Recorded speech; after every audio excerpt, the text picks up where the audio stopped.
Hello friends.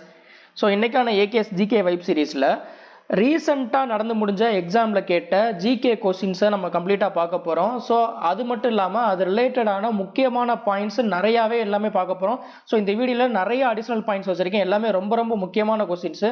So இங்கே ஒரு 25 question வச்சுருந்தேன்னா அதில் பார்த்தீங்கன்னா ஒவ்வொரு கொஸ்டின்லையும் பார்த்தீங்கன்னா ஏகப்பட்ட அடிஷ்னல் பாயிண்ட்ஸ் உங்களுக்கு கிடைக்கும். கிட்டத்தட்ட ஒரு இதுலேயே பார்த்தீங்கன்னா ஒரு 150லேருந்து 200 இம்பார்ட்டன்ட் கொஸ்டின்ஸ் கிட்டக்க இதுக்குள்ளே இருக்குது. ஓகே, வீடியோவை கடைசி வரைக்கும் பாருங்கள். கண்டிப்பாக உங்களுக்கு அப்கமிங்கில் வரக்கூடிய என்டிபிசி சிபிடி2 அண்ட் எஸ்எஸ்சி சிஜிஎல் இப்போ நடந்துகிட்டு இருக்க எஸ்எஸ்சி சிஜிஎல்ல பார்த்தீங்கன்னா எக்ஸ்பெக்டட் கொஸ்டினும் பார்த்தீங்கன்னா இதில் வச்சிருக்கேன். ஸோ வீடியோவை கடைசி வரைக்கும் பாருங்கள், உங்களுக்கு யூஸ்ஃபுல்லாக இருக்கும். ஓகேவா? அதே மாதிரி நீங்கள் வீடியோ மட்டும் பார்த்தா போதாது, நீங்கள் வீடியோ பார்க்கும்போதே நோட் அண்ட் பென் எடுத்துகிட்டு உட்காந்துட்டு நான் சொல்கிற பாயிண்ட்ஸ் எல்லாமே நீங்கள் நோட் பண்ணிட்டே வந்தால் மட்டும்தான், நோட் பண்ணிட்டு வந்துட்டு அதை ரிவைஸ் பண்ணால் மட்டும்தான் உங்களுக்கு யூஸ்ஃபுல்லாக இருக்கும்.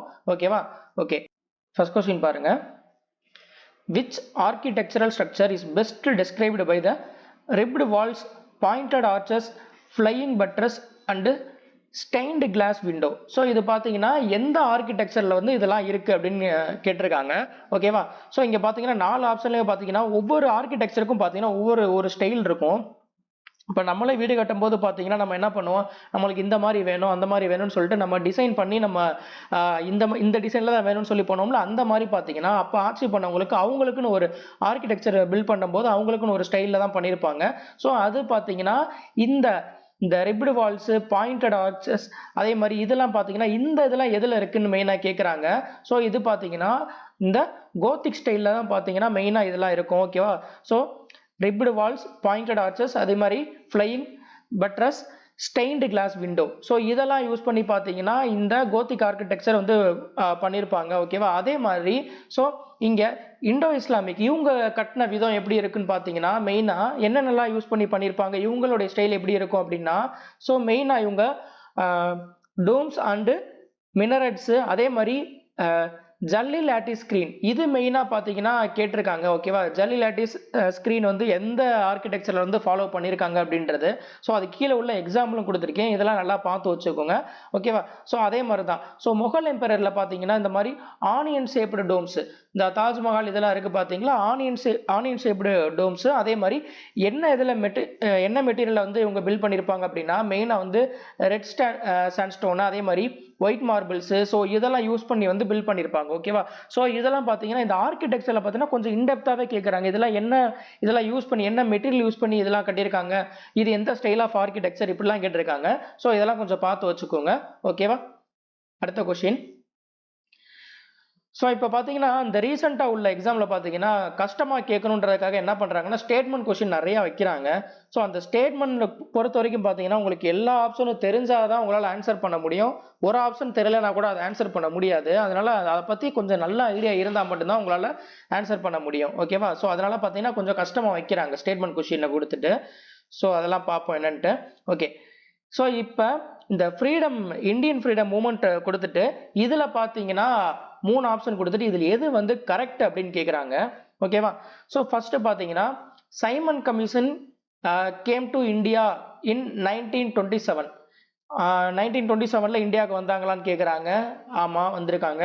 அடுத்து தண்டி மார்ச் நடந்தது பார்த்தீங்கன்னா 1936, அதுவும் கரெக்டு.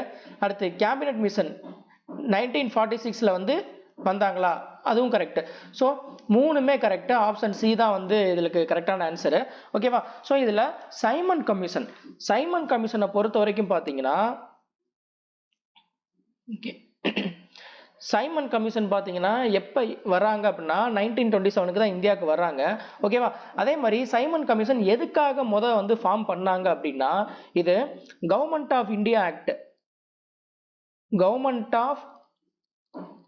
ஆக்ட் 1919 இருக்கு பார்த்தீங்களா, 1919 கவர்மெண்ட் ஆஃப் இந்தியா ஆக்ட்.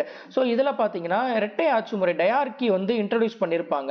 அப்போ அந்த டயார்கி இன்ட்ரடியூஸ் பண்ணும்போதே பார்த்தீங்கன்னா இதோடைய ஸோ நடைபாடுகள் இதெல்லாம் பார்த்தீங்கன்னா இது சிறப்பாக செயல்படுதா என்னன்னு பார்க்கறதுக்காக ஒவ்வொரு 10 வருஷத்துக்கு இதை வந்து ரிவ்யூ பண்ணுன்ற மாதிரி சொல்லியிருப்பாங்க. ஓகேவா? ஸோ அதுபடி தான் பார்த்தீங்கன்னா இங்கே ஒரு கமிஷன் ஒன்று ஃபார்ம் பண்ணுறாங்க. அந்த கமிஷன் தான் எதுனா சைமன் கமிஷன். எதுனா இந்த கவர்மெண்ட் ஆஃப் இந்தியா ஆக்ட் படி கொண்டு வந்த அந்த ஹைரார்க்கியை ரிவ்யூ பண்றதுக்காக கொண்டு வந்த இந்த கமிஷன் தான் பாத்தீங்கன்னா Simon commission.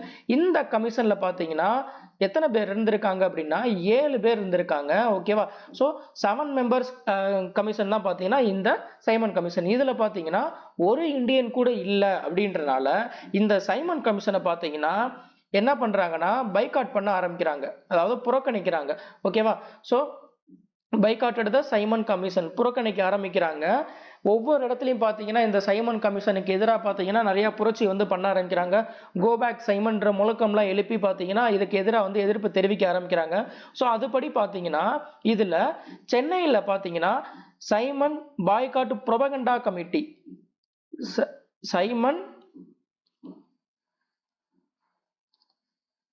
Simon boycott propaganda committee. So இந்த பாய்காட் பண்றதுக்கே பார்த்தீங்கன்னா ஒரு கமிட்டி வந்து ஒன்று ஃபார்ம் பண்றாங்க. ஓகேவா? எங்க அப்படின்னா மெட்ராஸ்ல. அப்ப வந்து மெட்ராஸ்ல பாத்தீங்கன்னா ஐஎன்சி பிரசிடென்டா இருக்கிறவர் யாருன்னா சத்தியமூர்த்தி இருக்காரு. அவர் தலைமையில தான் பாத்தீங்கன்னா இந்த பாய்காட் புரோபகண்டா கமிட்டி வந்து ஃபார்ம் பண்றாங்க. அதுக்கு ஹெட் யாருன்னா சத்தியமூர்த்தி. ஓகேவா? அந்த மெட்ராஸ் ஐஎன்சியில் பார்த்தீங்கன்னா ஒவ்வொரு வருஷம் ஒவ்வொரு தலைவர்கள் இருப்பாங்க பார்த்தீங்களா, அந்த ஐஎன்சி அப்போ மெட்ராஸ் செஷன் அப்போ பார்த்தீங்கன்னா இங்கே சத்தியமூர்த்தி இருக்காரு. இவர் தலைமையில் தான் பார்த்தீங்கன்னா இந்த சைமன் பாய்காட் புரோபகண்டா கமிட்டி வந்து செட்டப் பண்ணுறாங்க. ஓகேவா? ஸோ அதே மாதிரி இந்த மாதிரி செட்டப் பண்ணிட்டு ஒவ்வொரு ஏரியாலையும் பார்த்தீங்கன்னா ஒவ்வொரு இடத்துலையும் பார்த்தீங்கன்னா இதுக்கு எதிராக வந்து எதிர்ப்பு தெரிவிக்கிறாங்க கோபேக் சைமன்ற அவங்களோட முழக்கத்தோடு. ஸோ இதில் இன்னொரு முக்கியமான கொஸ்டின் வந்து கேட்பாங்க. என்னன்னா சைமன் கமிஷன் வந்து மெட்ராஸுக்கு எப்போ அரைவ் பண்ணாங்க அப்படின்னு கேட்பாங்க. எப்போ வந்து மெட்ராஸுக்கு வந்து வந்தது அப்படின்னு கேட்பாங்க. 18 February 1929 வந்து வந்திருப்பாங்க. ஓகேவா? சைமன் கமிஷன் வந்து மெட்ராஸ்க்கு எப்போ வந்தாங்க அப்படின்ட்டு. ஓகேவா? Simon commission arrived in Madras on எப்ப அப்படின்னு கேட்பாங்க. 18 February 1929 வந்து வந்திருப்பாங்க.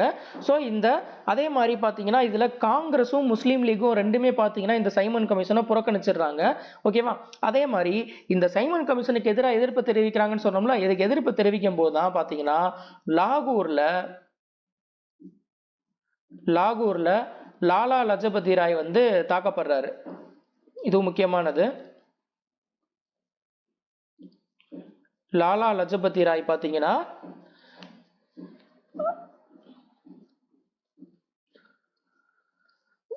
ஸோ அவர் வந்து தாக்கப்படுறாரு.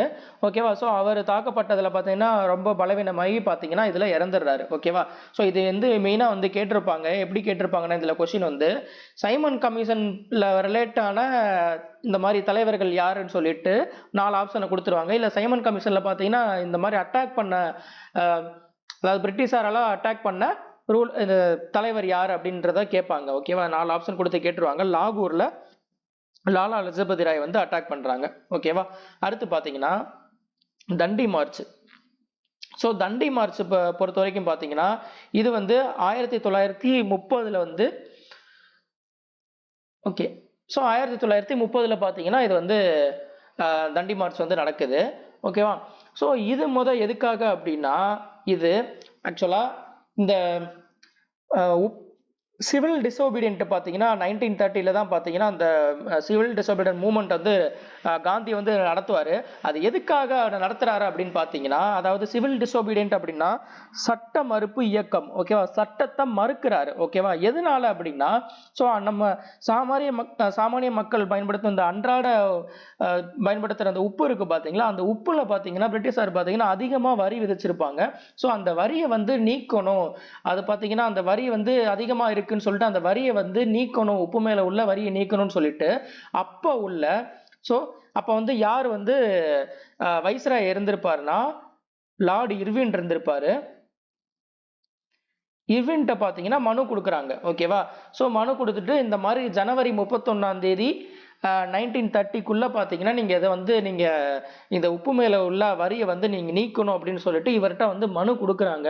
ஆனா இது காலம் கடந்து போகியும் பார்த்தீங்கன்னா உப்பு மேல உள்ள வரியை வந்து இதை நீக்காதனால என்ன பண்றாங்கன்னா காந்தி வந்து என்ன பண்றாருன்னா February மாசம் வந்து இந்த மாதிரி சிவில் டிசோபீடியன்ட் மூவ்மெண்ட் நடத்தணும் அப்படின்னு சொல்லிட்டு அனௌன்ஸ் பண்றாரு. ஸோ அதுபடி தான் பார்த்தீங்கன்னா எங்கன்னா இதுல வந்து தண்டி மார்ச் வந்து நடத்துறாரு. எங்க இருந்து எங்க வரைக்கும் அப்படின்னா இது மார்ச் எப்ப நடத்துறாரு அப்படின்னா பிப்ரவரியில் அனௌன்ஸ் பண்ணிட்டு இது வந்து இங்க எழுதுறேன் மார்ச் 12 1930 பார்த்தீங்கன்னா தண்டி மார்ச். ஓகேவா, ஒரு மார்ச் அப்படின்னா மார்ச் பாஸ். ஸோ கும்பலா போய் போராட்டம் பண்றது. ஓகேவா, இதுல எத்தனை பேர் இருப்பாங்க அப்படின்னா இதுல பார்த்தீங்கன்னா 70 மெம்பர். ஸோ 70 மெம்பர்ஸ் வந்து காந்தியோட சேர்ந்து போயிட்டு என்ன பண்றாங்கன்னா எங்கன்னா சபர்மதி ஆசிரமம் இருக்கு பாத்தீங்களா, அங்க இருந்து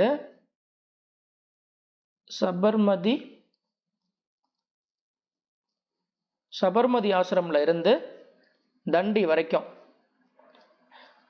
ஸோ தண்டி எங்க இருக்குன்னா குஜராத். ஓகேவா, 375 கிலோமீட்டர் பார்த்தீங்கன்னா அவங்க அங்கிருந்து நடந்து போறாங்க. ஓகேவா, எப்ப கிளம்புறாங்க அப்படின்னா சபர்மதி ஆசிரமம்ல எப்ப கிளம்புனதுன்னு கேட்பாங்க. மார்ச் 12 கிளம்புறாங்க. தண்டி எப்ப ரீச் பண்ணாங்கன்னு கேட்டிருக்காங்க. எப்ப ரீச் பண்றாங்கன்னா மார்ச் 12ஆம் தேதி ஆரம்பிக்கிறது பார்த்தீங்கன்னா ஏப்ரல் 6 1930 என்ன பண்றாங்கன்னா ஸோ இங்க தண்டியை ரீச் பண்ணி என்ன பண்ணுவாருன்னா காந்தி வந்து கையில வந்து உப்பை வந்து எடுத்துருவாரு, எடுத்து சட்டத்தை மீறுவாரு. அதுதான் பாத்தீங்கன்னா இந்த சட்ட மறுப்பு இயக்கம்ன்றது.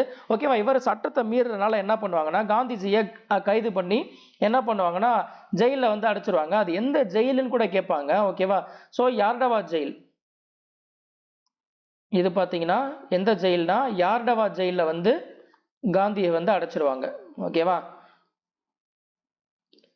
ஸோ இதுதான் பார்த்தீங்கன்னா தண்டி மார்ச். இதில் என்ன கேட்பாங்கன்னா தண்டி மார்ச் நடக்கும்போது யார் வந்து வைஸ்ராய் இருந்ததுன்னு கேட்பாங்க. தண்டி மார்ச்சில் எத்தனை பேர் வந்து பார்ட்டிசிபேட் பண்ணாங்கன்னு கேட்பாங்க.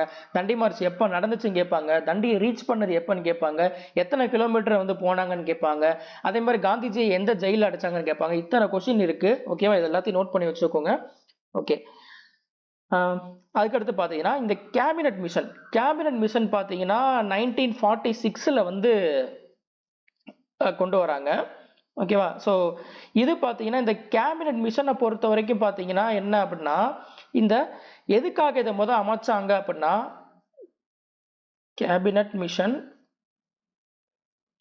1946 பார்த்தீங்கன்னா இந்தியாவுக்கு வருது. இந்த கேபினட் மிஷன் பொதுவாக எதுக்காக அமைச்சாங்கன்னா இந்தியாவோட இண்டிபெண்டன்ஸை பற்றி டிஸ்கஸ் பண்ணுறதுக்கும் அதே மாதிரி கான்ஸ்டியூஷனை ஃப்ரேம் பண்ணுறதுக்கு பார்த்தீங்கன்னா கான்ஸ்டியூஷன் அசம்பிளியை வந்து மேக் பண்ணுறதுக்கும் பார்த்தீங்கன்னா இந்த கேபினட் மிஷன் வந்து உருவாக்குறாங்க. ஓகேவா, ஸோ இது பார்த்தீங்கன்னா எந்த மாதம் கூட கேட்கலாம். மார்ச் 24 1946 பார்த்தீங்கன்னா இதை பார்த்தீங்கன்னா இந்த கேபினட் மிஷனை வந்து கொண்டு வராங்க. அதே மாதிரி இதுல பாத்தீங்கன்னா எத்தனை மெம்பர்ஸ் இருப்பாங்கன்னா 3 பேர் இருப்பாங்க. இந்த கேபினட் மிஷனுடைய ஹெட் யாரு அப்படின்னா இதுல ஹெட் யாரு அப்படின்னா பெத்திக் லாரன்ஸ்.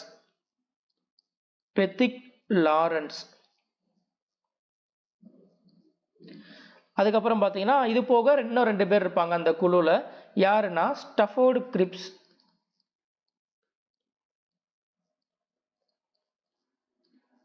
அதுக்கப்புறம் ஏவி அலெக்சாண்டர். மொத்தம் பார்த்தீங்கன்னா இந்த 3 பேர் இருப்பாங்க. ஓகேவா, ஸோ இதில் ஃபர்ஸ்ட் என்ன பண்ணுவாங்கன்னா முஸ்லீம் லீக் வந்து அக்ரி பண்ணிடுவாங்க இவங்களுக்கு இந்த கேபினட் மிஷனை வந்து. அதுக்கப்புறம் பார்த்தீங்கன்னா காங்கிரஸும் சரி அதே மாதிரி முஸ்லீம் லீக்கும் சரி என்ன பண்ணுவாங்கன்னா டிஸ்அக்ரி பண்ணிடுவாங்க. டிஸ்அக்ரி பண்ணிட்டு முஸ்லீம் லீக் வந்து எதுக்காகனா எங்களுக்கு வந்து தனியாக ஒரு நாடு வேணும் அப்படின்னு சொல்லிட்டு ஸோ ஜின்னா தலைமையில் பார்த்தீங்கன்னா அவங்க வந்து ஒரு கோரிக்கை வைப்பாங்க. இவங்களும் பார்த்தீங்கன்னா இதை டிஸ்அக்ரி பண்ண ஆரம்பிச்சிருவாங்க. ஓகேவா, இது மெயினாக எதுக்காக ஆரம்பிச்சது அப்படின்னா இந்தியாவோட இண்டிபெண்டன்ஸை டிஸ்கஸ் பண்ணுறதுக்காகவும் கான்ஸ்டியூஷனை ஃப்ரேம் பண்ணுறதுக்கான கான்ஸ்டியூஷன் அசம்பிளியை மேக் பண்ணுறதுக்காகவும் தான் பார்த்தீங்கன்னா இதை வந்து ஆரம்பிச்சிருப்பாங்க. இதில் எத்தனை மெம்பர்ஸ்னா 3 பேர். ஓகேவா, ஸோ இங்கே பார்த்தீங்கன்னா சைமன் கமிஷனில் 7 பேர். அதே மாதிரி இங்கே தண்டி மார்ச்சில் பார்ட்டிசிபேட் பண்ணது 70 பேர். கேபினட் மிஷனில் பார்த்தீங்கன்னா இருந்தது பார்த்தீங்கன்னா 3 பேர். ஓகேவா, ஓகே, அடுத்த கொஸ்டின் பார்க்கலாம். Which Rajput ruler defeated Muhammad Ghori in the first battle of Tarain? First battle of Tarain. So இது பார்த்தீங்கன்னா எப்போ நடக்கும் அப்படின்னா 1191 நடக்கும். யாருக்கும் நடக்கும் அப்படின்னா இது முகமது கோரிக்கும் அதே மாதிரி பிருத்திவிராஜ் சௌஹானுக்கும் இடையில தான் நடக்கும். ஓகேவா? ஸோ இதுலக்கான ஆன்சர் பார்த்தீங்கன்னா ஆப்ஷன் டி, பிருத்திவிராஜ் சௌஹானுக்கும் முகமது கோரிக்கும் இடையில நடக்கும். இதுல பார்த்தீங்கன்னா ஃபர்ஸ்ட் பிருத்திவிராஜ் சௌஹான் வின் பண்ணிடுவாரு. வின் பண்ணதுக்கு அப்புறம் பார்த்தீங்கன்னா அடுத்தே பார்த்தீங்கன்னா செகண்ட் பேட்டில் ஆஃப் டரைன் பார்த்தீங்கன்னா செகண்ட் பேட்டில் ஆஃப் டரைன் இது அடுத்த வருஷமே நடக்கும். ஓகேவா? யாருக்கு யாருக்கும் நடக்கும்னா அதே பிருத்திவிராஜ் சௌஹானுக்கும் முகமது கோரிக்கும் இடையில தான் நடக்கும். ஸோ இதுல பாத்தீங்கன்னா பிருத்திவிராஜ் சௌஹான் வந்து தோக்கடிக்கப்படுவாரு. ஓகேவா? கோரி வந்து வின் பண்ணிடுவாங்க. ஓகேவா? ஸோ இங்க பாத்தீங்கன்னா தோக்கடிச்சிட்டு முகமது கோரி வின் பண்ணதும் பாத்தீங்கன்னா ஸோ முஸ்லீம் ரூல் பாத்தீங்கன்னா நல்லா வளர ஆரம்பிக்கும். ஓகேவா? ஓகே. ஸோ இதுல மெயினா என்னென்ன கேட்பாங்கன்னு சொல்றேன். இதுல பிருத்திவிராஜ் சௌஹானை பொறுத்த வரைக்கும் பாத்தீங்கன்னா இவர் எந்த டைனஸ்டியை வந்து சார்ந்தவர் அப்படின்னு கேட்பாங்க. எந்த டைனஸ்டினா சாகமானா டைனஸ்டி. ஓகேவா? Chahamana dynasty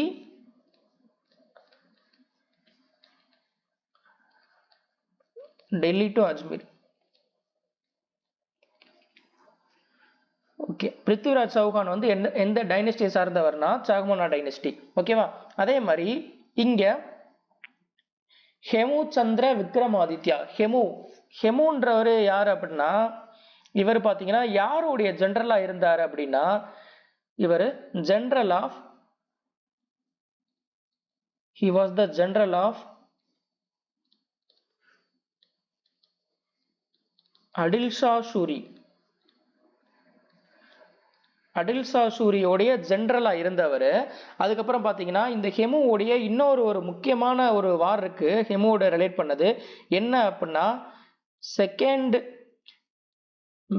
battle of Panipat. Second battle of Panipat அதாவது 1556 வந்து நடக்கும். பானிபட் யாருக்கு யாருக்கும் நடக்கும்னா Akbar. Second battle of Panipat அக்பருக்கும் ஹெமுக்கும் இடையில நடக்கும். ஓகேவா? ஸோ அக்பருக்கும் ஹெமுக்கும் இடையில நடக்கிற இந்த வார் தான் பார்த்தீங்கன்னா செகண்ட் பேட்டில் ஆஃப் பானிபட் 1556 நடக்கும். ஓகேவா? அதே மாதிரி ராணா சங்காவை பொறுத்த வரைக்கும் பார்த்தீங்கன்னா ராணா சங்கா வந்து என்ன ரூலர் அப்படின்னா ராஜ்புட் ரூலர் ஆஃப் மேவார். ஓகேவா? இதுவும் கேட்பாங்க. இவர் வந்து ஒரு ராஜ்புட் ரூலர், மேவார் ஆட்சி பண்ண ராஜ்புட் ரூலர். ஓகேவா? இவர் தான் பாத்தீங்கன்னா ராணா சங்கா. ஓகேவா? இது என்ன கிங்கு அப்படின்லாம் கேட்பாங்க. ஓகேவா? என்ன ரீஜன் ஆட்சி பண்ண இவர் கிங்கு அப்படின்லாம் கேட்பாங்க. அதே மாதிரி இந்த ராணா சங்காவை பொறுத்த வரைக்கும் பாத்தீங்கன்னா ஒரு முக்கியமான வார் இருக்கு. அது என்ன வார் அப்படின்னா battle of Khanwa. Battle of Khanwa. இந்த பேட்டில் ஆஃப் கான்வா பாத்தீங்கன்னா 1527 வந்து நடக்கும். ஓகேவா? இதுல யாருக்கும் இடையிலனா இந்த ராணா சங்காக்கும் பாபருக்கும் இடையில நடக்கும்.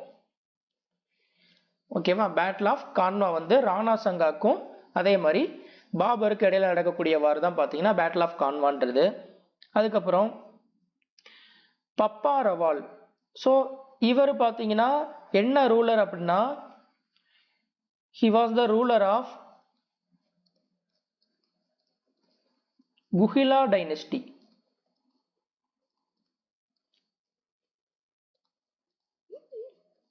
குஹிலா டைனஸ்டி இதுவும் பார்த்தீங்கன்னா என்ன ரீஜன்னா மேவார் ரீஜன். மேவார் ரீஜன்ல ஆட்சி பண்ண குஹிலா டைனஸ்டியை சார்ந்த ரூலர் தான் பார்த்தீங்கன்னா இந்த பப்பா ரவால்ன்றவர். ஓகேவா? ஓகே. அடுத்த கொஸ்டின் பாருங்க. which Mughal emperor issued Deccan campaign? Deccan campaign against the Marathas. Deccan campaign ரொம்ப முக்கியமானது. யார் வந்து டெக்கான் கேம்பெயின் வந்து நடத்தியிருப்பாங்க அப்படின்னா அவுரங்கசீப். ஓகேவா? ஸோ இந்த அவுரங்கசீப் தான் பார்த்தீங்கன்னா டெக்கான் கேம்பெயின் வந்து நடத்தியிருப்பாங்க. ஸோ இது எதுக்காக மெயினாக நடத்துறாங்க அப்படின்னா மாரத்தாஸ் பார்த்தீங்கன்னா சிவாஜி தலைமையில பார்த்தீங்கன்னா ஒரு ஒரு கொடியேட்டி பறந்துச்சுன்னு சொல்லலாம். அந்த அளவுக்கு பார்த்தீங்கன்னா ஒரு பீக்ல போச்சு. ஓகேவா? ஸோ டெக்கான் ரீஜன்ல தான் பார்த்தீங்கன்னா இந்த மாரத்தாஸ் வந்து மெயினாக ஆட்சி பண்ணாங்க. எப்போ அப்படின்னா 17th mid of the 17th சென்ச்சுரியில தான் பார்த்தீங்கன்னா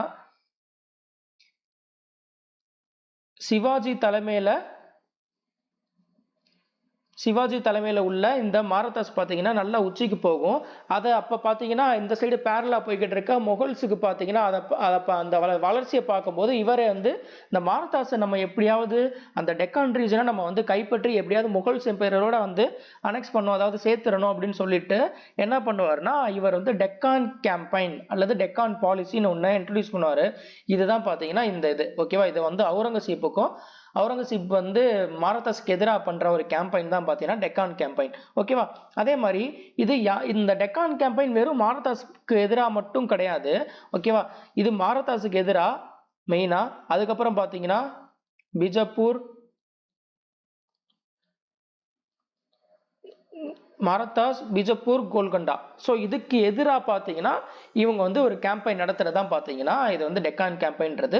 ஸோ முகல்ஸில் உள்ள அவுரங்கசீப் தான் பார்த்தீங்கன்னா இதை வந்து நடத்துவார் ஓகேவா. ஸோ பீஜப்பூரை பார்த்தீங்கன்னா எப்போ வந்து இந்த கேம்பெயின் படி பார்த்தீங்கன்னா பீஜப்பூரை வந்து எப்போ கைப்பற்றுவார்னா 1686 வந்து கேப்சர் பண்ணிடுவார் ஓகேவா. 1686. அதே மாதிரி கோல்கொண்டாவை பார்த்தீங்கன்னா எப்போ கேப்சர் பண்ணுவாங்கன்னா 1687 பார்த்தீங்கன்னா கோல்கொண்டாவை வந்து கேப்சர் பண்ணுவாங்க. அதுக்கப்புறம் பார்த்தீங்கன்னா ஸோ இங்கே மாரதாஸுக்கு எதிராக பார்த்தீங்கன்னா இந்த கேம்பெயின் நடத்துறாருல.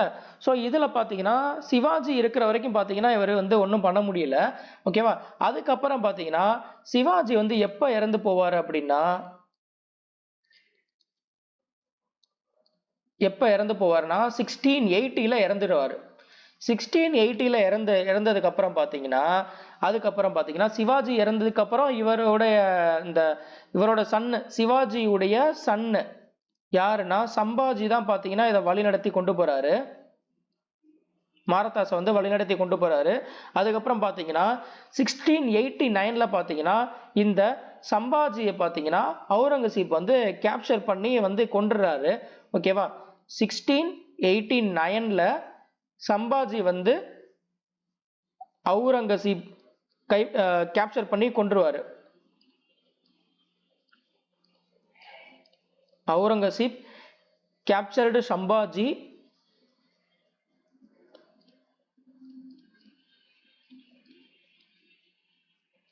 கேப்சர் பண்ணி என்ன பண்ணிடுவாருன்னா கொன்றுவாரு.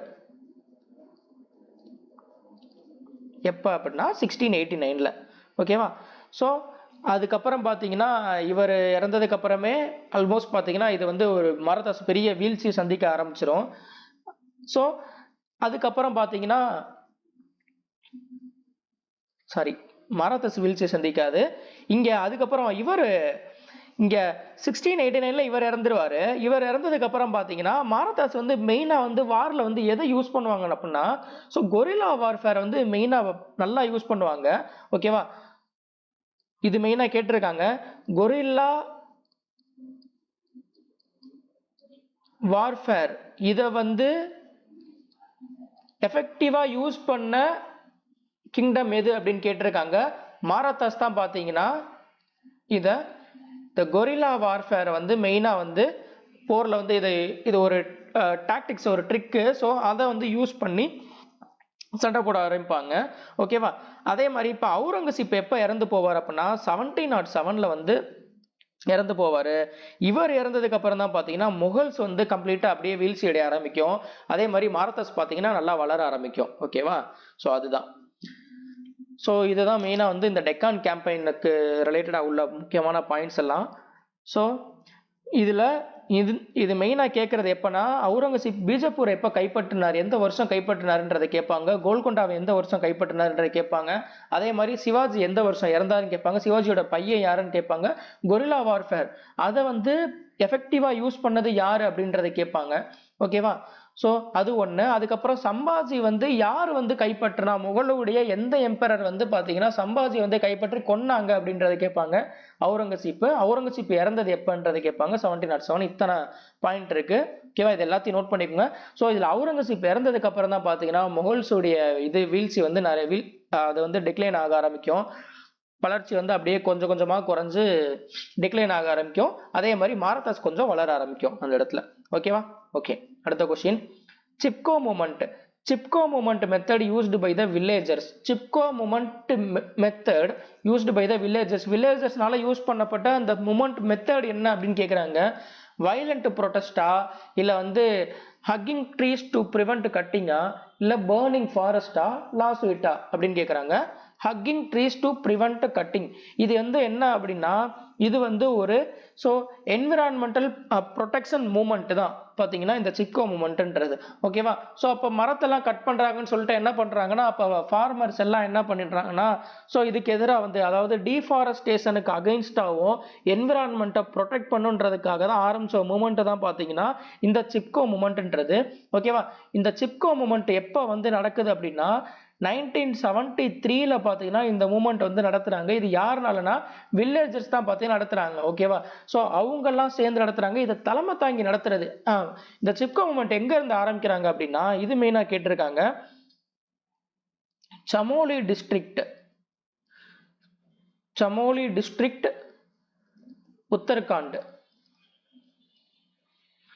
உத்தரகாண்ட்ல உள்ள சமோலி டிஸ்ட்ரிக்ட்ல 1973ல பாத்தீங்கன்னா இந்த மூவ்மெண்ட் வந்து ஆரம்பிக்கிறாங்க. இத வந்து எதுக்காகனா டிஃபாரஸ்டேஷனை வந்து அதுக்கு எதிராகவும் அதே மாதிரி என்விரான்மெண்ட்டை ப்ரொடெக்ட் பண்ணும் அதாவது மரத்தெல்லாம் கட் பண்றதுக்காக வந்து தடுக்கிறோன்றதுக்காக என்ன பண்ணுவாங்கன்னா வில்லேஜர்ஸ் எல்லாம் சேர்ந்து அந்த மரத்தை வந்து கட்டி பிடிச்சிட்டு ஒரு ப்ரொடெஸ்ட் மாதிரி பண்றாங்க. ஓகேவா? அதாவது சேவ் த ட்ரீஸ் அப்படின்ற மாதிரி பாத்தீங்கன்னா மரத்தெல்லாம் கட்டி பிடிச்சிட்டு பண்ற ஒரு போராட்டம் தான் பாத்தீங்கன்னா இந்த சிப்கோ மூவ்மெண்ட்ன்றது. இதுல இன்னொன்னு முக்கியமா கேட்பாங்க. இங்க வில்லேஜர்ஸ் எல்லாம் பாத்தீங்கன்னா சேர்ந்து நடத்துற மூவ்மெண்ட் தான் பாத்தீங்கன்னா இது. ஒரு மூவ்மெண்ட் நடத்துறாங்கன்னா அந்த மூவ்மெண்ட்டை லீட் பண்ணி கொண்டு போறதுன்னு ஒருத்தர் இருப்பாங்கல்ல. அது பாத்தீங்கன்னா யாரு அப்படின்னா இதை யாரு தலைமையில வந்து இது நடத்துனாங்கன்னா அண்டர் த லீடர்ஸ் யாருன்னா சுந்தர்லால். இது கேட்பாங்க, அதுக்காக தான் நான் எழுதுறேன். சுந்தர்லால் பகுகுணா,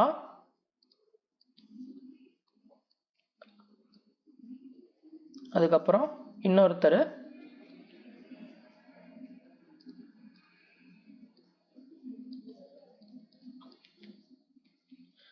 சண்டி பிரசாத் பட். ஓகே, இவங்க 2 பேர் தலைமையில தான் பாத்தீங்கன்னா இந்த சிப்கோ மூவ்மெண்ட் நடக்கும். இது எப்படி கேட்பாங்கன்னா சுந்தர்லால் பகுகுணா இவர் வந்து எந்த என்விரான்மெண்ட் மூவ்மெண்ட் வந்து சார்ந்தவர் அப்படின்னு கேட்பாங்க. சிப்கோ, சைலண்ட் வேலி, அப்பிகோ, நர்மதா பச்சோ இந்த மாதிரி 4 ஆப்ஷன் கொடுத்துட்டு இதுல எதுன்றது கேட்டுருவாங்க. ஓகேவா? அதுக்காக தான் இந்த 2 பேரும் எழுதிருக்கேன். அதை மெயினா பார்த்து வச்சுக்கோங்க. அதே மாதிரி இதுல மேஜர் என்விரான்மெண்ட் மூவ்மெண்ட் இது ரிலேட்டடா உள்ள மேஜர் என்விரான்மெண்ட் மூவ்மெண்ட் எல்லாத்தையும் கீழே வந்து ஷார்ட்டா கொடுத்துருக்கேன். இதையும் பார்த்து வச்சுக்கோங்க. சிப்கோ மூவ்மெண்ட் இப்பதான் சொன்னேன் 1973 உத்தரகாண்ட்ல பாத்தீங்கன்னா எதுக்காக அப்படின்னா ட்ரீஸ் வந்து பாதுகாத்து ஹக்கிங் ட்ரீயை வந்து ஹக் பண்ணிட்டு ஃபாரஸ்ட்டை வந்து பாதுகாக்கணுன்ற மாதிரி சொல்றதுதான். அதுக்கப்புறம் இந்த சைலண்ட் வேலி மூவ்மெண்ட் இது பாத்தீங்கன்னா 70 to 80 அந்த டைம்ல கேரளால நடக்குது.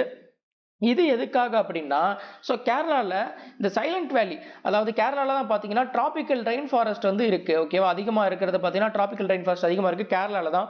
அந்த டிராபிக்கல் ரெயின் ஃபாரஸ்ட் வந்து பாதுகாக்கணும் அப்படின்றதுக்காக பாத்தீங்கன்னா ஹைட்ரோ ப்ராஜெக்ட் திட்டத்தை வந்து கைவிடணும்னு சொல்றது தான் பாத்தீங்கன்னா இந்த மூவ்மெண்டோட முக்கியமான நோக்கமா வந்து இருந்துச்சு. ஓகேவா? இது கேட்பாங்க. அதுக்கப்புறம் அப்பிகோ மூவ்மெண்ட். அங்க அப்பிகோ மூவ்மெண்ட்டும் பாத்தீங்கன்னா கிட்டத்தட்ட பாத்தீங்கன்னா சிப்கோ மூவ்மெண்ட் மாதிரி தான். சிப்கோ மூவ்மெண்ட் இங்க வந்து 1973ல பாத்தீங்கன்னா உத்தரகாண்ட்ல வந்து நடத்துறாங்கல்ல. அதை பார்த்து இன்ஸ்பயர் ஆகி என்ன பண்றாங்கன்னா கர்நாடகாலையும் பாத்தீங்கன்னா 10 வருஷம் கழிச்சு நடத்துறாங்க. அதுதான் பாத்தீங்கன்னா இந்த அப்பிகோ மூவ்மெண்ட்ன்றது. அதே தான் இங்க என்ன பண்றாங்கன்னா ட்ரீயை ஹக் பண்ணி பாத்தீங்கன்னா இங்க வந்து டிஃபாரஸ்டேஷனை வந்து தடுக்கணும், அதாவது ஃபாரஸ்ட்டை வந்து டிஃபாரஸ்டேஷனை வந்து ஸ்டாப் பண்ணணும், அதே மாதிரி ஃபாரஸ்ட்டை வந்து சேவ் பண்ணணும் அப்படின்றது தான் பாத்தீங்கன்னா இதோட நோக்கமா மெயினா இருந்துச்சு. ஓகேவா? இதுல வந்து எப்படி கேட்பாங்கன்னா அப்பிகோ மூவ்மெண்ட் இஸ் ரிலேட்டட் டு அப்படின்னு கேட்டு எந்த மூவ்மெண்ட் வந்து சார்ந்தது அப்படின்னு கேட்டுருவாங்க. ஓகேவா? இது சிப்கோ மூவ்மெண்ட் இன்ஸ்பயர் ஆகி தான் அப்பிகோ மூவ்மெண்ட் வந்து 10 வருஷம் கழிச்சு வருது. ஓகேவா? அடுத்து நர்மதா பச்சோ. இது பாத்தீங்கன்னா இந்த இது பாத்தீங்கன்னா 1985ல பாத்தீங்கன்னா இந்த மூவ்மெண்ட் நடக்குது. இதுல பாத்தீங்கன்னா இதை லீட் பண்ணி கொண்டு போறது யாரு அப்படின்னா மேதா பட்கர். ரொம்ப ரொம்ப முக்கியமானது. இந்த மேதா பட்கர் வந்து எந்த மூவ்மெண்ட்டை வந்து சார்ந்தவங்க அப்படின்றத கேட்பாங்க. ஓகேவா? மேதா பட்கர்.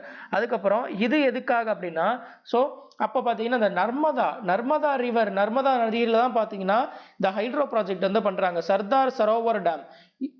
ஸோ இந்த ப்ராக்கெட்ல உள்ளது இதெல்லாம் பார்த்து வச்சுங்க, எந்த டேமு எல்லாமே கேட்பாங்க. ஓகேவா? ஸோ அங்கே அந்த நர்மதா நதிக்கரையில் பார்த்தீங்கன்னா இந்த டேமை வந்து கட்டுறதை வந்து தடுக்கணும் அப்படின்னு சொல்லிட்டு ஒரு மேதா பட்கர்ன்றவங்க பார்த்தீங்கன்னா அவங்க தலைமையில் நடந்த போராட்டம் தான் பார்த்தீங்கன்னா இந்த நர்மதா வச்சோன்றது. ஓகேவா? ஸோ சர்தார் சரோவர் டேம் எங்கே இருக்குன்னா நர்மதா ரிவர் பேங்க்ல தான் இருக்கு. ஸோ அந்த டேமை வந்து கட்டக்கூடாது அப்படின்ற சொன்னது தான் பார்த்தீங்கன்னா இந்த போராட்டம். ஓகேவா? அதே மாதிரி தான் பார்த்தீங்கன்னா தெஹ்ரி டேம் ப்ரொடெஸ்ட். ஸோ அது யார் கொண்டு போறாருன்னா சுந்தர்லால் பாகுகுணா. ஸோ அதுதான் அவர் தான் எங்க சொன்னோம் இங்க சிப்கோ மூமெண்ட்ல சொன்னோம்ல, அவர் தான். அதே தான் டேம் வந்து நம்மளுக்கு டேம் கட்டக்கூடாது, ஸோ அதே மாதிரி டேம் அண்ட் டிஸ்பிளேஸ்மெண்ட்டுக்கு அகேன்ஸ்டா வந்து ஒரு போராட்டம் நடத்தினதான் பாத்தீங்கன்னா இது. ஓகேவா? அதுக்கப்புறம் பாத்தீங்கன்னா நவ்தன்யா மூமெண்ட் வந்து பாத்தீங்கன்னா 1980s நடக்குது. வந்தனா சிவா இவங்க தலைமையில் நடக்கிற ஒரு மூமெண்ட் தான் பாத்தீங்கன்னா இந்த நவ்தன்யான் மூமெண்ட்ன்றது.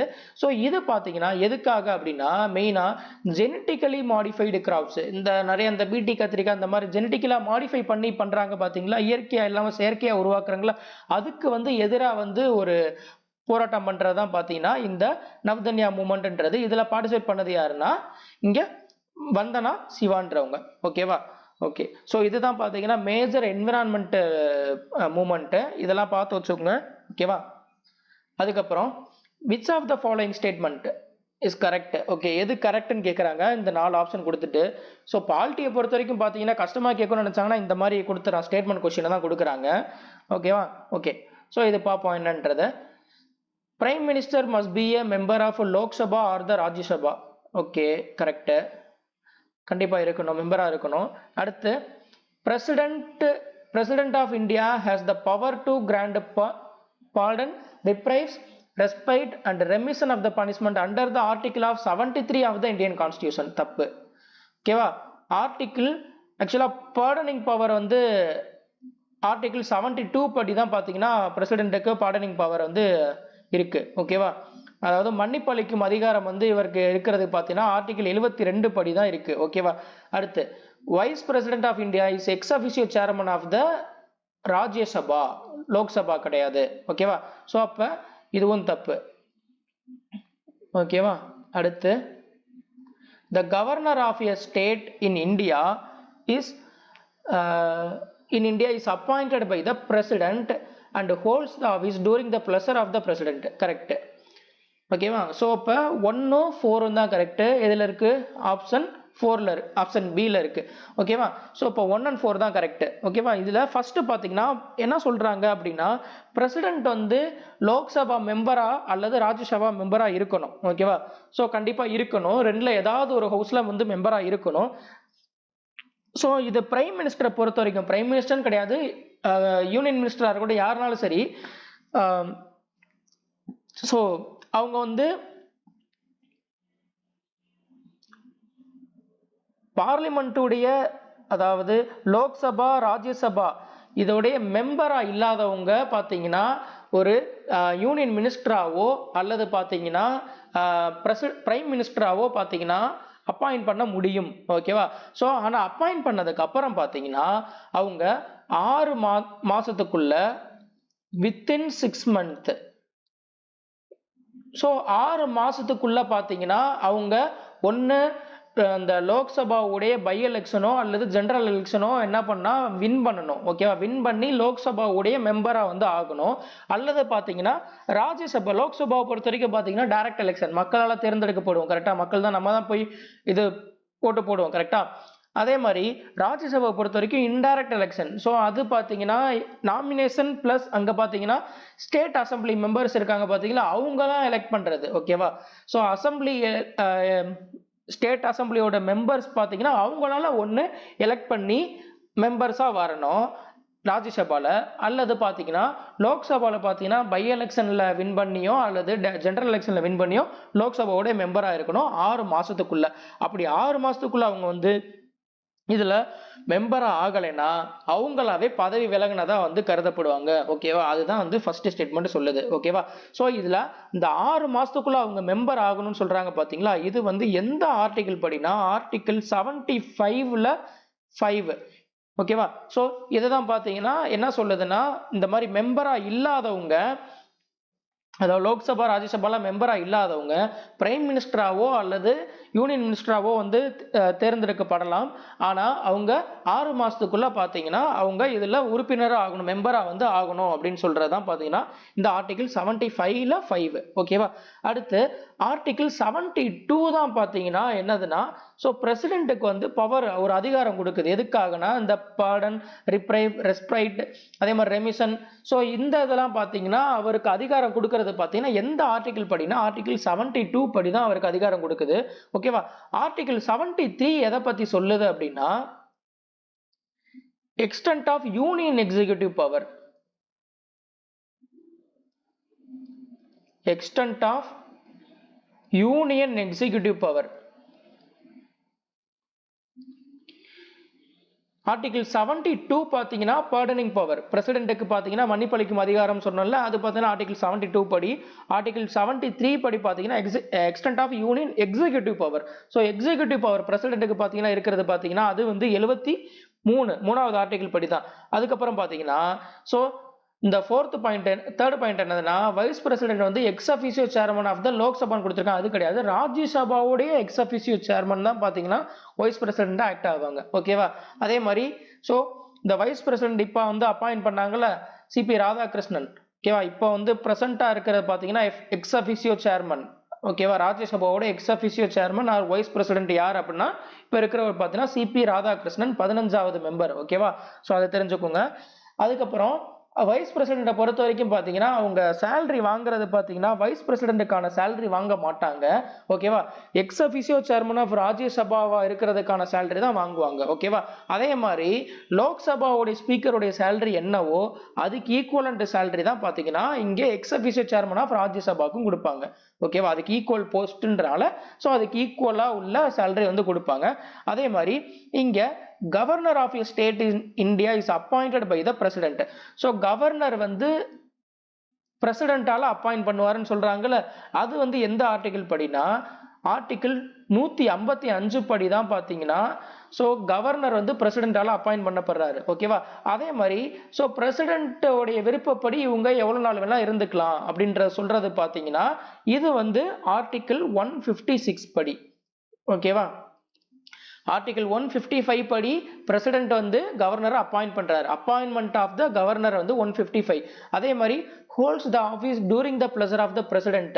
பிரசிடென்ட்டோட விருப்பப்படி இவங்க ஆஃபீஸில் வந்து என்ஜாய் பண்ணிக்கலான்ற மாதிரி, அதாவது இவங்க அவளுடைய விருப்பப்படி பார்த்தீங்கன்னா பிரசிடென்ட்டோட விருப்பப்படி பார்த்தீங்கன்னா இவர் அந்த எவ்வளோ நாள் இருந்துக்கலாம் அப்படின்னு சொல்றது பார்த்தீங்கன்னா ஆர்டிகிள் 156 படி. ஓகேவா? ஸோ இது தெரிஞ்சு வச்சுக்கோங்க. அதுக்கடுத்து which of the following committees were set up by the government for local bodies in India? Okay, local bodies வந்து செட் பண்றதுக்கு என்னென்ன கமிட்டிலாம் ஃபார்ம் பண்ணியிருக்காங்க அப்படின்னு கேட்குறாங்க. Okay, so Balwant Rai committee first ஒன்று, பல்வந்த் ராய் கமிட்டி, அடுத்து அசோக் மெக்தா கமிட்டி, அதுக்கப்புறம் பார்த்தீங்கன்னா குஷ்ரோ கமிட்டி. இதில் பார்த்தீங்கன்னா ஸோ லோக்கல் பாடிஸ்க்கான செட்டப் பண்ணப்பட்ட கமிட்டி தான் பார்த்தீங்கன்னா இந்த ஃபர்ஸ்ட் 2 கமிட்டி. ஓகேவா? இங்கே அடுத்து பார்த்தீங்கன்னா இங்கே குஷ்ரோ கமிட்டின்றது பார்த்தீங்கன்னா இது வந்து அக்ரிகல்ச்சர் கிரெடிட்டுக்காக, இது வந்து இதுக்கும் லோக்கல் பாடிஸ்க்கும் சம்மந்தம் இல்லை. ஸோ அப்போ 1 and 2 தான் பார்த்தீங்கன்னா இதெல்லாம் கரெக்ட். ஓகேவா? இதில் பல்வந்த் ராய் கமிட்டி பார்த்தீங்கன்னா எப்போ வந்து ஃபார்ம் பண்ணுறாங்க அப்படின்னா 1957 வந்து ஃபார்ம் பண்ணுறாங்க. ஓகேவா? ஸோ பல்வந்த் ராய் கமிட்டி 1957 வந்து ஃபார்ம் பண்றாங்களா, இது எதுக்காக அப்படின்னா இந்த பல்வந்த் ராய் கமிட்டி வந்து எதை வந்து ரெக்கமெண்ட் பண்ணுது, இது எதுக்காக வந்து ஃபார்ம் பண்ணாங்கன்னா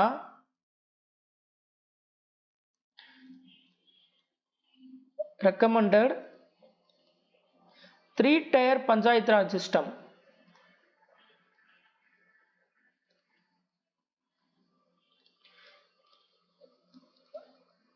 பஞ்சாயத்து ராஜ் சிஸ்டம்ல 3-tier பஞ்சாயத்து ராஜ் சிஸ்டம் வந்து ரெக்கமெண்ட் பண்றது பாத்தீங்கன்னா இந்த பல்வந்த் ராய் கமிட்டி படி தான் பாத்தீங்கன்னா இதை ரெக்கமெண்ட் பண்றாங்க. ஸோ 3-tier அதாவது வில்லேஜ் லெவல், அதுக்கப்புறம் பிளாக் லெவல் அதாவது மிடில் லெவல், அதுக்கப்புறம் பாத்தீங்கன்னா டிஸ்ட்ரிக்ட் லெவல். ஸோ இந்த 3 லெவலில் பார்த்தீங்கன்னா பஞ்சாயத்து ராஜ் சிஸ்டம் வந்து இம்ப்ளிமெண்ட் பண்ணோம் அப்படின்னு சொல்லிட்டு ரெக்கமெண்ட் பண்ணப்பட்ட கமிட்டி தான் பார்த்தீங்கன்னா இந்த பல்வந்த் ராய் கமிட்டி. ஓகேவா? ஸோ இங்க பஞ்சாயத்து ராஜை பொறுத்த வரைக்கும் பாத்தீங்கன்னா இது வந்து பார்ட் 9. So part 9. அதே மாதிரி ஆர்டிக்கிள் பாத்தீங்கன்னா 243ல இருந்து 243O வரைக்கும் பாத்தீங்கன்னா இந்த பஞ்சாயத்து ராஜை பத்தி சொல்லக்கூடிய ஆர்டிகிள்ஸ்லாம் இருக்கு. ஓகேவா?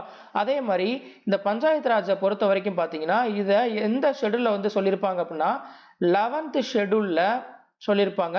இந்த 11th ஷெட்யூல் வந்து எந்த அமெண்ட்மெண்ட் படி ஆட் பண்ணியிருப்பாங்க அப்படின்னா 73rd amendment. 73rd amendment act 1992. ஓகேவா? இந்த 11th ஷெட்யூல்ல எத்தனை சப்ஜெக்ட்ஸ் இருக்குன்றதை கேட்பாங்க. 29 சப்ஜெக்ட்ஸ் இருக்கு. ஓகேவா? ஓகே, இதுல ஞாபகம் வச்சுக்கோங்க. அடுத்து அசோக் மெக்தா கமிட்டி. அசோக் மெக்தா கமிட்டியை பொறுத்த வரைக்கும் பாத்தீங்கன்னா இது 1977ல, அதாவது பல்வந்த் ராய் கமிட்டி ஆரம்பிச்சு 20 வருஷம் கழிச்சு இந்த அசோக் மெக்தா கமிட்டி வந்து செட் பண்றாங்க. இந்த கமிட்டியை வந்து செட்டப் பண்றது யார் அப்படின்னா ஜனதா கவர்மெண்ட் செட்டப் பண்றாங்க. ஓகேவா? ஸோ ஜனதா கவர்மெண்ட் வந்து செட்டப் பண்றாங்க. இந்த இது பாத்தீங்கன்னா இங்க என்ன சொன்னாங்க, ரெக்கமெண்ட் என்ன ரெக்கமெண்ட் பண்றாங்க அப்படின்னா 3 tier பஞ்சாயத்து ராஜ் சிஸ்டம் வந்து வேணும்னு சொல்லிட்டு ரெக்கமெண்ட் பண்றாங்க. இங்க பாத்தீங்கன்னா என்னதுன்னா 2 tier பஞ்சாயத்து ராஜ் சிஸ்டம்.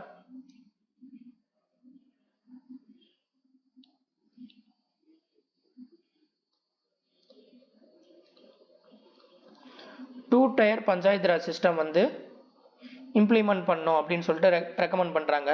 இதுல பாத்தீங்கன்னா 2 டயர்ல என்னன்னா டிஸ்ட்ரிக்ட், மண்டல். ஓகேவா? இங்க பாத்தீங்கன்னா village, block level, district level. இங்க பாத்தீங்கன்னா டிஸ்ட்ரிக்ட், மண்டல். ஓகேவா? அடுத்து இங்க குஷ்ரோ கமிட்டி இருக்கு பாத்தீங்களா? இந்த குஷ்ரோ கமிட்டி பாத்தீங்கன்னா எப்ப ஆரம்பிக்கிறாங்கன்னா 1989ல வந்து ஆரம்பிச்சிருப்பாங்க.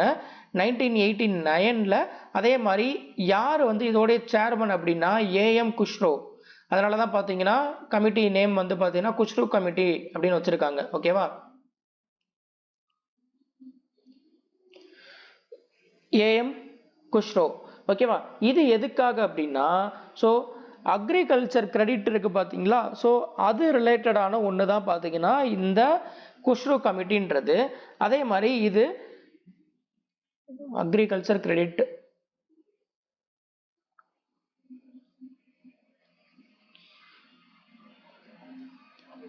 அக்ரிகல்ச்சரல்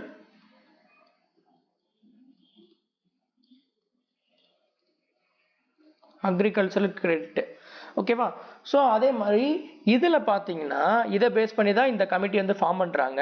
ஸோ இது வந்து அதே மாதிரி நபார்டு, கோஆபரேட்டிவ் கிரெடிட் இதெல்லாம் பாத்தீங்கன்னா ரீஃபார்ம்ஸ் கொண்டு வரணும் அப்படின்றதான் பாத்தீங்கன்னா இந்த கமிட்டி மூலமா சொல்றாங்க. ஓகேவா?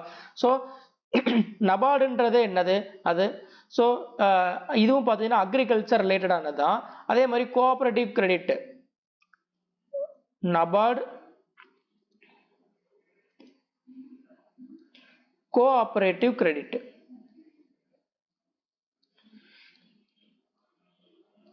ஸோ இதெல்லாம் பாத்தீங்கன்னா ரீஃபார்ம்ஸ் வந்து கொண்டு வரணும் அப்படின்னு சொல்லிட்டு தான் பாத்தீங்கன்னா இந்த கமிட்டி மூலியமா இதை ரெக்கமெண்ட் பண்றாங்க. Reforms in NABARD and cooperative credit. ஓகேவா? ஸோ இதுதான் இந்த 3 கமிட்டி. அதுக்கப்புறம் which of the following article in Indian Constitution explains the office of the Comptroller and Auditor General of India? Comptroller and Auditor General. So controller and auditor ஜெனரலை பத்தி சொல்லக்கூடிய article எது அப்படின்னா article 148. ஓகேவா? Okay. So 125 வந்து எதை பத்தி சொல்லுது அப்படின்னா salary and allowance of Supreme Court judge. Salary and allowances of Supreme Court judge. அவங்க வாங்குற அலோவன்சஸ்லாம் இருக்கு பாத்தீங்களா? அலோவன்சஸ், சேலரி, அதெல்லாம் சொல்லக்கூடிய ஆர்டிகல் 125. ஆர்டிகல் 165 வந்து எதை பத்தி சொல்லுதுன்னா இங்க ஓகே 165 வந்து பாத்தீங்கன்னா அட்வொகேட் ஜெனரல், அட்டார்னி ஜெனரல்ன்றவங்க பாத்தீங்கன்னா சென்டருக்கு. ஓகேவா? அதே மாதிரி அட்வொகேட் ஜெனரல்ன்றது பார்த்தீங்கன்னா ஸ்டேட்டுக்கு. ஓகேவா?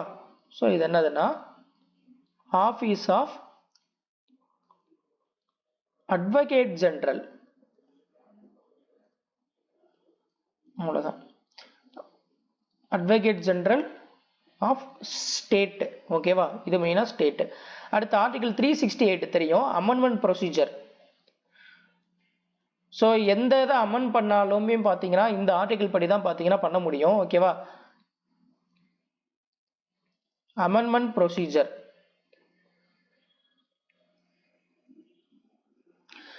இங்க சிஏஜி சொன்னோம் பாத்தீங்களா, controller and auditor general of India. இவர் பாத்தீங்கன்னா ஸோ இவங்களுடைய பதவிக்காலம் என்ன அப்படின்னா எத்தனை வருஷம் அப்படின்னா இதுவும் கேட்டிருக்காங்க, 6 வருஷம் இருக்கணும், இல்லைன்னா up to 65 years whichever is earlier. ஓகேவா? ஒன்று 6 வருஷம், ஓகேவா, இல்லைன்னா அவங்க 65 வயசை பூர்த்தி பண்ணிட்டாங்கன்னா சர்வீஸ் முடிஞ்சிடும். ஓகேவா? இதுல ரெண்டுல எது வருதோ அது வந்து எலிஜிபிள், அது வந்து எடுத்துப்பாங்க அப்படின்ற மாதிரி சொல்றாங்க. ஓகேவா? ஓகே. அடுத்தது, consider the following statements regarding the constitution of India. So question பார்த்தீங்கன்னா எவ்வளவு பெருசாக கொடுத்துருக்காங்க. ஓகே, பார்ப்போம். Article 21A was added by the 86th Amendment Act 2002 and provides for the right to the education for the children aged 6 to 14 years. இது correct. அடுத்து, Article 32 provides the right to the constitutional remedies which empowers the citizen to move the court of law in case of any denial of the fundamental rights. Fundamental rights மீறப்படும் போது பார்த்தீங்கன்னா எந்த ஒரு தனிநபரும் வந்து supreme கோர்ட்டை அணுகலாம் அப்படின்னு சொல்றது பார்த்தீங்கன்னா இந்த ஆர்டிகல் 32 படி தான் கரெக்டாக தான் சொல்லியிருக்காங்க. இதுவும் கரெக்ட். ஓகேவா? அடுத்து, article 242 to article 242O related to panchayat providing the framework for their creation and functioning of India. தப்பு. ஓகேவா? இங்க என்னன்னா பஞ்சாயத்தை பத்தி சொல்றது இப்பதான் சொன்னேன். பஞ்சாயத்து வந்து article 243 to article 243 to 243O தான் பாத்தீங்கன்னா பஞ்சாயத்தை பத்தி சொல்லுது. இங்க என்ன கொடுத்திருக்காங்கன்னா 242 கொடுத்துட்டான். ஓலாம் கரெக்டா கொடுத்திருக்கான் எதுல இருந்து இது வரைக்கும்ட்டு குழப்பறதுக்காக கொடுத்திருக்கான். ஓகேவா? ஆனா 243ல இருந்து 243O வரைக்கும் தான் பஞ்சாயத்தை பத்தி சொல்லுது. ஓகேவா? சோ அப்ப இது தப்பு. அதுக்கடுத்து 12th schedule is popularly known as anti defection law. தப்பு. ஃபர்ஸ்ட் இதுலயே தெரிஞ்சிருச்சு, அதுக்கப்புறம் வரது என்ன கொடுத்தா என்ன, இது தப்பு. ஓகேவா? சோ அப்ப இங்க ஆன்டி டிஃபெக்ஷன் லாவை பத்தி சொல்றது பாத்தீங்கன்னா எந்த ஷெட்யூல்ல அப்படின்னா 10th ஷெட்யூல்ல தான் பாத்தீங்கன்னா ஆன்டி டிஃபெக்ஷன் லாவை பத்தி சொல்லுது. ஓகேவா? சோ அப்ப பாத்தீங்கன்னா மொத 2 மட்டும் தான் கரெக்ட், ஆப்ஷன் ஏ மட்டும் தான் கரெக்ட். ஓகேவா? இங்க பஞ்சாயத்தை பத்தி ஆல்ரெடி சொல்லியாச்சு. ஓகே, இது பாத்தீங்கன்னா இங்க 12th ஷெட்யூல் கொடுத்திருக்காங்கல்ல, இந்த ஆன்டி டிஃபெக்ஷன் லாவை பொறுத்த வரைக்கும் பாத்தீங்கன்னா இது வந்து 10th ஷெட்யூல்ல தான் பாத்தீங்கன்னா இந்த ஆன்டி டிஃபெக்ஷன் லா வந்து சொல்லியிருக்காங்க. 10th schedule was added by the 52nd Amendment Act 1985. 52வது amendment படி தான் பாத்தீங்கன்னா இந்த என்னது ஆன்டி டிஃபெக்ஷன் லா வந்து ஆட் பண்றாங்க. ஓகேவா? அதே மாதிரி ஆன்டி டிஃபெக்ஷன் லா இது மெயினா எதுக்காக அப்படின்னா disqualification of the MP and MLA. ஓகேவா? இது எதுக்காக அப்படின்னா இது என்ன மீனிங் அப்படின்னா சோ கட்சி தாவுதல் தடை சட்டம். ஓகேவா? ஒரு கட்சியில இருந்து இன்னொரு கட்சிக்கு வின் பண்ணதுக்கு அப்புறம் பாத்தீங்கன்னா கட்சி தாவிட்டே இருப்பாங்களா, அந்த அதை தடுக்கணுன்றதுக்காக தான் பாத்தீங்கன்னா இது வந்து ஆன்டி டிஃபெக்ஷன் லான்றதை கொண்டு வராங்க. ஓகேவா? சோ இது எப்படின்னா இப்ப வின் பண்ணதுக்கு அப்புறம் ஒரு பார்ட்டில இருந்து வின் பண்ணதுக்கு அப்புறம் பாத்தீங்கன்னா அவங்க இன்னொரு பார்ட்டில போய் சேரது வாலண்டியரா சேர்றாங்கன்னு வச்சுக்கோங்களேன், அவங்களுக்கு பாத்தீங்கன்னா டைரக்டா இங்க டிஸ்குவாலிஃபை ஆயிருவாங்க. ஓகேவா? சோ இந்த டிஸ்குவாலிஃபிகேஷன் பாத்தீங்கன்னா இது வந்து அந்த ஆன்டி டிஃபெக்ஷன் லா படி எம்பி எம்எல்ஏ வந்து டிஸ்குவாலிஃபை ஆவாங்கன்றது சொல்றதுதான் பாத்தீங்கன்னா இது. அதே மாதிரி இதுல எக்ஸப்ஷனல் கேஸ் ஒன்னு இருக்கு. அது எதுக்காக அப்படின்னா இப்ப கூட்டணி நிறைய வச்சிருப்பாங்கல்ல, இப்ப வச்சிருக்கும் போது பாத்தீங்கன்னா இதுல 2/3 ஆஃப் ஒரு கட்சியில 2/3 ஆஃப் மெம்பர்ஸ் அப்படியே போய் இன்னொரு கட்சியில சேர்ந்தாங்கன்னா அவங்களுக்கு பாத்தீங்கன்னா டிஸ்குவாலிஃபை ஆகாது அப்படின்னு சொல்றாங்க. ஓகேவா? எக்ஸப்ஷனல் என்னன்னா 2/3 of members of a party.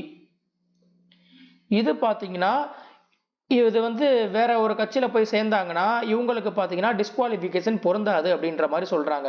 இதுதான் பாத்தீங்கன்னா ஒரு எக்ஸப்ஷனல் கேஸ். இதுக்கு முன்னாடி பாத்தீங்கன்னா இது வந்து மெர்ஜ், அதாவது 2/3 மெம்பர் வந்து என்ன பண்றாங்கன்னா இன்னொரு கட்சியில் போய் சேர்றது, மெர்ஜ் பண்ணுறது. ஓகேவா?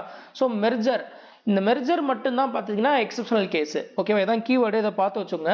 அதே மாதிரி மெர்ஜர் அண்ட் ஸ்பிளிட்டுன்னு இருந்துச்சு. ஓகேவா? முன்னாடி பார்த்தீங்கன்னா ஸ்பிளிட்டுன்னு இருந்துச்சு, அதை இப்போ ரிமூவ் பண்ணிட்டாங்க. அதாவது என்னன்னா 1/3 ஆஃப் மெம்பர் வந்து பிரிஞ்சு இன்னொன்றில் சேர்றது. ஓகேவா? இந்த 1/3 ஸ்பிளிட் ஆகிறாங்க பார்த்தீங்களா, அந்த ஸ்பிளிட்டை தான் என்ன பண்ணிட்டாங்கன்னா ரிமூவ் பண்ணிட்டாங்க. என்ன அமெண்ட்மெண்ட் படி ரிமூவ் பண்ணாங்கன்னா 91வது 91st அமெண்ட்மெண்ட் ஆக்ட் படி பார்த்தீங்கன்னா இந்த ஸ்பிளிட்டை வந்து ரிமூவ் பண்ணிட்டாங்க. ஓகேவா? ஸோ ஸ்பிளிட்டை ரிமூவ் பண்ணிட்டு இப்போதைக்கு இருக்கிற எக்ஸப்ஷனல் பார்த்தீங்கன்னா மெர்ஜர் மட்டும்தான் இருக்கு. ஓகேவா? அதாவது 2/3 ஆஃப் மெம்பர் வந்து ஒரு இதில் மொத்தமாக பிரிஞ்சு மொத்தமாக ஒரு இதில் வந்து இன்னொரு கட்சியில் போய் சேர்றாங்க பார்த்தீங்களா, மெர்ஜ் ஆகுறாங்க பார்த்தீங்களா, அப்படி போனாங்கன்னா இது மட்டும் எக்ஸப்ஷனல் கேஸ் அப்படின்ற மாதிரி சொல்றாங்க. ஓகேவா? அதே மாதிரி இதில் ஸோ இந்த 10th ஷெட்யூல் இருக்கு பார்த்தீங்களா, இந்த 10th ஷெட்யூல் வந்து எந்த ரெக்கமெண்டேஷன் படி இந்த ஆன்டி டிஃபெக்ஷன் லா கொண்டு வந்தாங்க, அதாவது யார் வந்து இதை சஜஸ்ட் பண்ணது அப்படின்னு பார்த்தீங்கன்னா ஒய்பி சாவன் கமிட்டி. இது ரொம்ப முக்கியமானது. ஒய்பி சாவன் கமிட்டியோடைய ரெக்கமெண்டேஷன் படி தான் பார்த்தீங்கன்னா இந்த ஆன்டி டிஃபெக்ஷன்ல இந்த கட்சி தாவுதல் தடை சட்டம் வந்து இதை கொண்டு வரணும். இதை வந்து இதை வந்து எம்பி எம்எல்ஏ வந்து டிஸ்குவாலிஃபை பண்ணணும் அப்படின்னு சொல்லிட்டு இந்த ஒய்பி சாவன் கமிட்டியோடைய ரெக்கமெண்டேஷன் தான் பார்த்தீங்கன்னா இதை வந்து சொல்லுது. ஓகேவா? அதே மாதிரி இப்போ டிஸ்குவாலிஃபை ஆறாங்கன்னு சொல்றாங்கல்ல. ஓகேவா? இப்போ இவங்க வந்து இப்போ ஒரு இதுல இருந்து இன்னொரு கட்சிக்கு தாவிட்டாங்க, அவங்க போயிட்டாங்க அப்படின்னாக்கா டிஸ்குவாலிஃபை ஆறாங்க. எம்பியா இருக்கட்டும் இல்லை எம்எல்ஏவா இருக்கட்டும், இவங்க டிஸ்குவாலிஃபை ஆறாங்கன்னு சொல்றாங்கல்ல, அந்த டிஸ்குவாலிஃபை ஆகுறாங்க அப்படின்னு சொல்லிட்டு அந்த முடிவெடுக்கும் அதிகாரம் வந்து யார்கிட்ட இருக்கு அப்படின்னா, அதை டிசைட் பண்றது யாரு அப்படின்னா, டெசிஷன் யார் எடுப்பாரு அப்படின்னா ஸ்பீக்கர், லோக்சபாவுடைய ஸ்பீக்கரோ அல்லது ராஜ்யசபாவுடைய சேர்மனோ, இவங்களுக்கு தான் பார்த்தீங்கன்னா இதை டிசைட் பண்றதுக்கான அதிகாரம் வந்து இருக்கு. ஓகேவா? இவங்க டிஸ்குவாலிஃபை ஆறாங்க, ஆமா அப்படின்னு சொல்லிட்டு இவங்க டிஸ்குவாலிஃபை ஆறதுக்கு தகுதியானவங்க தான் அப்படின்னு சொல்லிட்டு அந்த முடிவை தீர்மானிப்பாங்க பார்த்தீங்களா, அந்த அதிகாரம் யார்கிட்ட இருக்கு அப்படின்னா லோக்சபாவுடைய ஸ்பீக்கர்ட்டையும் அதே மாதிரி ராஜ்யசபாவுடைய சேர்மனும் தான் அதை வந்து முடிவெடுப்பாங்க. ஓகேவா? அதே மாதிரி இங்க 12th ஷெட்யூல் சொல்லியிருக்காங்க பார்த்தீங்களா, 12th ஷெட்யூலை பத்தி சொல்லணும்னா 12th ஷெட்யூல் எதை பத்தி பேசுது அப்படின்னா முனிசிபாலிட்டி. இந்த 12th ஷெட்யூல்ல எந்த அமெண்ட்மெண்ட் படி ஆட் பண்ணியிருப்பாங்கன்னா 12th ஷெட்யூல் வாஸ் ஆடட், ஒவ்வொரு ஷெட்யூலும் ஒவ்வொரு அமெண்ட்மெண்ட் படி ஆட் பண்ணியிருப்பாங்க. ஓகேவா? ஸோ இங்கே பார்த்தீங்கன்னா இந்த 10th ஷெட்யூல் வந்து எந்த அமெண்ட்மெண்ட் படினா 52வது அமெண்ட்மெண்ட் படி ஆட் பண்ணியிருப்பாங்க. 12th ஷெட்யூல் வந்து எந்த அமெண்ட்மெண்ட் படி ஆட் பண்ணியிருப்பாங்கன்னா 74வது அமெண்ட்மெண்ட், 74th அமெண்ட்மெண்ட் ஆக்ட் 1992 படி வந்து ஆட் பண்ணியிருப்பாங்க. அதே மாதிரி இங்க முனிசிபாலிட்டிஸை பொறுத்த வரைக்கும் நம்ம எப்படி வந்து இங்க பஞ்சாயத்தில் பார்த்தீங்கன்னா 29 சப்ஜெக்ட் இருக்குன்னு சொன்னோமோ, அதே மாதிரி முனிசிபாலிட்டிஸில் பார்த்தீங்கன்னா, அதாவது இந்த முனிசிபாலிட்டிஸை பொறுத்த வரைக்கும் இந்த 12th ஷெட்யூலில் எத்தனை வந்து ஃபங்க்ஷன்ஸ் வந்து இருக்கு அப்படின்னா 18 ஃபங்க்ஷன்ஸ், அதாவது 18 சப்ஜெக்ட்ஸ் வந்து இருக்கு. ஓகேவா? இதை வேணா தெரிஞ்சுக்கோங்க. அடுத்தது Ulambana festival is the festival on which the following religion, so எந்த ரிலீஜன் வந்து இந்த ஃபெஸ்டிவலை செலிப்ரேட் பண்ணுவாங்கன்னு கேட்குறாங்க. Buddhist festival. ஸோ நான் இதை டெலகிராமில் பார்த்தீங்கன்னா இதோடைய இந்த ரிலீஜியஸ் ஃபெஸ்டிவல் எல்லாத்தையும் நான் அடுத்து நான் போடுறேன். ஸோ அது பார்த்தீங்கன்னா இது கொஞ்சம் இப்போலாம் கொஞ்சம் டஃப்பாக கேட்கணும்னு நினச்சாங்கன்னா இந்த மாதிரி போயிடுவாங்க. ஓகேவா? நான் அதெல்லாம் பார்த்தீங்கன்னா டெலகிராமில் போட்டு விட்றேன். அடுத்த question, which state has the maximum percentage of the Jain population as per the 2011 census? 2011 census படி பார்த்தீங்கன்னா ஜெயின் பாப்புலேஷன் மேக்சிமம் பர்சன்டேஜ் வந்து எங்க இருக்காங்க அப்படின்னு கேட்குறாங்க. ஓகேவா? ஸோ இதில் மேக்சிமம் நம்பர்ஸ்ன்னு பார்த்தீங்கன்னா, அதாவது கவுண்ட்டை பொறுத்த வரைக்கும் அதிகமாக எங்கே இருக்காங்க அப்படின்னாக்கா மகாராஷ்டிராவில். ஓகேவா? ஆனால் இதே இது மேக்சிமம் அந்த பர்சன்டேஜ் கவுண்ட்ல பர்சன்டேஜ்ல கேட்டாங்கன்னா டெல்லியில வந்து அதிகமா இருக்காங்க. ஓகேவா? So highest Jain population members கவுண்ட்னு கேட்டாங்கன்னா மகாராஷ்டிரா. அதே மாதிரி இங்க மேக்சிமம் பர்சன்டேஜ்னு கேட்டாங்கன்னா டெல்லி. ஓகேவா? ஓகே. அடுத்து ஹிந்து, இதுலயே பார்த்தீங்கன்னா சில அடிஷனல் பாயிண்ட்ஸ் சொல்றேன்.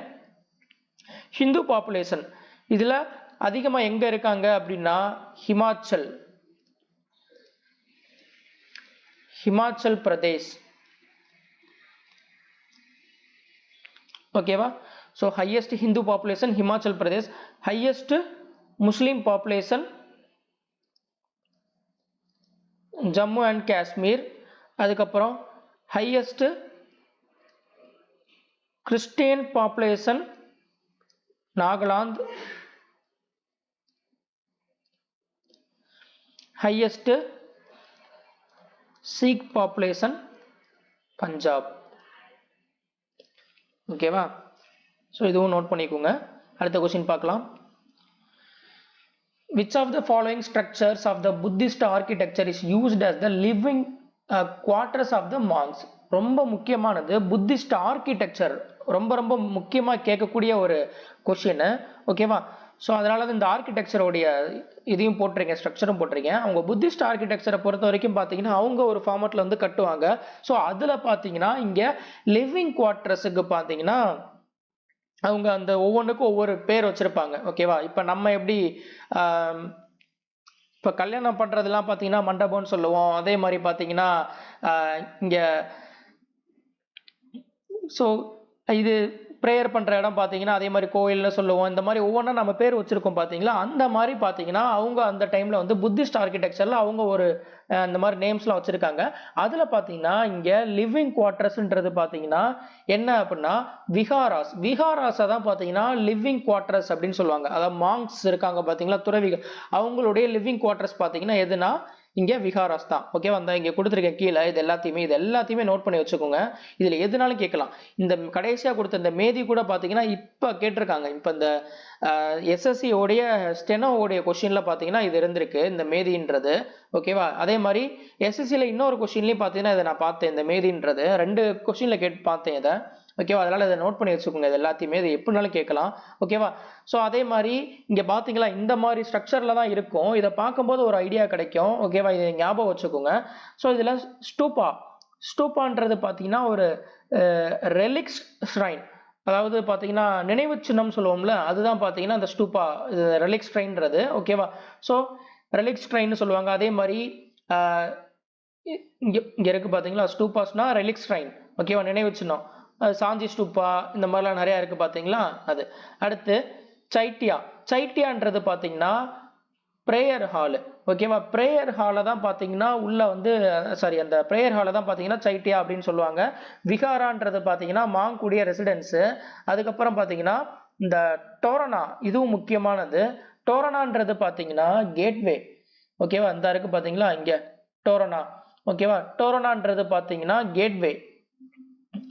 ஸோ இந்த ஸ்டூப்பாவுடைய கேட்வேவை தான் பார்த்தீங்கன்னா இந்த டோரனான்னு சொல்லுவாங்க. அதே மாதிரி ஹர்மிகான்றது square railing on the top of the stupa. இந்த இருக்கு பார்த்தீங்களா இங்கே ஹர்மிகான்றது இந்த டாப் ஆஃப் த ஸ்டூப்பா, இந்த ஸ்டூப்பாவுக்கு மேலே பார்த்தீங்கன்னா இந்த ஒரு ஸ்கொயர் ஷேப்பில் வந்து இருக்குது பார்த்தீங்களா, இதை தான் பார்த்தீங்கன்னா என்னன்னு சொல்லுவாங்கன்னா ஹர்மிகான்னு சொல்லுவாங்க. அதுக்கப்புறம் பார்த்தீங்கன்னா சத்ரான்றது பார்த்தீங்கன்னா umbrella symbol of the honour and protection. இந்த இங்கே இருக்கு பார்த்தீங்களா சத்ரான்றது. ஸோ இங்கே அம்பர்லா ஷேப்பில் உள்ள இந்த ஒரு ப்ரொடெக்ஷனுக்காக யூஸ் பண்ணுறக்கூடிய அந்த இதுதான் பார்த்தீங்கன்னா என்னதுன்னா இங்கே சத்ரா அப்படின்னு சொல்லுவாங்க. ஓகேவா? ஸோ அதே மாதிரி இந்த மேதி இருக்கு பார்த்தீங்களா, இது அடிக்கடி கேட்கக்கூடியது மேதி. அதே மாதிரி அண்டான்றது. ஓகேவா? ஸோ இங்கே அண்டான்றது பார்த்தீங்கன்னா ஹெமிஸ்பெரிக்கல் டூம். ஸோ இங்கே பார்த்தீங்கன்னா இங்கே ஒரு ஹெமிஸ்பெரிக்கலில் பார்த்தீங்கன்னா ஒரு டோம் இருக்கு பார்த்தீங்களா, ஸோ அதை தான் பார்த்தீங்கன்னா அண்டான்னு சொல்லுவாங்க. ஓகேவா? ஹெமிஸ்பியர் எப்படி இருக்கும், அண்டா மாதிரி இருக்குமா, அந்த மாதிரி ஞாபகம் வச்சுக்கோங்க. ஓகேவா? ஸோ அந்த ஸ்டூப்பாவுடைய ஹெமிஸ்பெரிக்கல் டோம் தான் பார்த்தீங்கன்னா அண்டான்னு சொல்லுவாங்க. இங்கே மேதின்றது பார்த்தீங்கன்னா ரொம்ப முக்கியமானது. Circular terrace located between vedika and anda. வேதிகா அண்டாக்கு இடையில உள்ள இந்த சர்க்குலர் ஒரு டெரேஸை தான் பார்த்தீங்கன்னா மேதின்னு சொல்லுவாங்க. ஓகேவா? இது அடிக்கடி கேட்கக்கூடியது. இதை எல்லாத்தையுமே நோட் பண்ணி வச்சுக்கோங்க. ஓகேவா? அடுத்தது consider the following pairs and identify which of the following pairs of the religious text and associated religions are matched correctly. okay, so இதுல ஆரியங்காஸ் வந்து ஹிந்துயிசமா அப்படின்னு கேட்குறாங்க. ஆமா, ஆரியங்காஸ் பார்த்தீங்கன்னா இப்போ இந்த வேதிக் லிட்ரேச்சர் இருக்கு பார்த்தீங்களா, ஸோ அதோடைய ஒரு பார்ட் தான் பார்த்தீங்கன்னா ஆரியங்காஸ்ன்றது. ஓகேவா? ஸோ இது கரெக்டு. அடுத்து ஜனம் ஜனம் சகீஷ். ஜனம் சகீஷ்ன்றது பார்த்தீங்கன்னா அதே மாதிரி இது சீக்கிசம் தான், சீக்கிசம் சார்ந்ததான். அகம் சூத்ராஸ் இல்லைன்னா அகமாஸ் அப்படின்னு சொல்லுவாங்க. இது வந்து ஜெயினிசம் சார்ந்தது. ஓகேவா? ஸோ இது தப்பு. அதுக்கப்புறம் ட்ரைபிட்டகான்றது பார்த்தீங்கன்னா புத்திசம், இதுவும் பார்த்தீங்கன்னா தப்பு. ஆப்ஷன் 1 and 2 மட்டும்தான் கரெக்டு. ஓகேவா? இதில் ஆரியங்காஸ்ன்றது நான் ஆல்ரெடி சொன்னது தான். இது வந்து ஒரு வேதிக் லிட்ரேச்சர் இருக்கு பார்த்தீங்களா, வேதிக் லிட்ரேச்சருடைய ஒரு பார்ட் தான் பார்த்தீங்கன்னா ஆரியங்காஸ். வேதிக் லிட்ரேச்சர்ன்றது ஹிந்துயிசம்ல வர்றது. ஓகேவா? ஹிந்துயிசம்ல பார்த்தீங்கன்னா வேதிக் லிட்ரேச்சர்ல உள்ள ஒரு பார்ட் தான் பார்த்தீங்கன்னா ஆரியங்காஸ்ன்றது. அதே மாதிரி ஸோ ஜனம் சகீஷ்ன்றது பார்த்தீங்கன்னா என்ன அப்படின்னா இது வந்து பயோகிராபிக்கல் ஒரு ஸ்டோரி. ஓகேவா? Biographical stories. யாருடைய பயோகிராபிக்கல் ஸ்டோரிஸ்னா Guru Nanak and other Sikh cruise.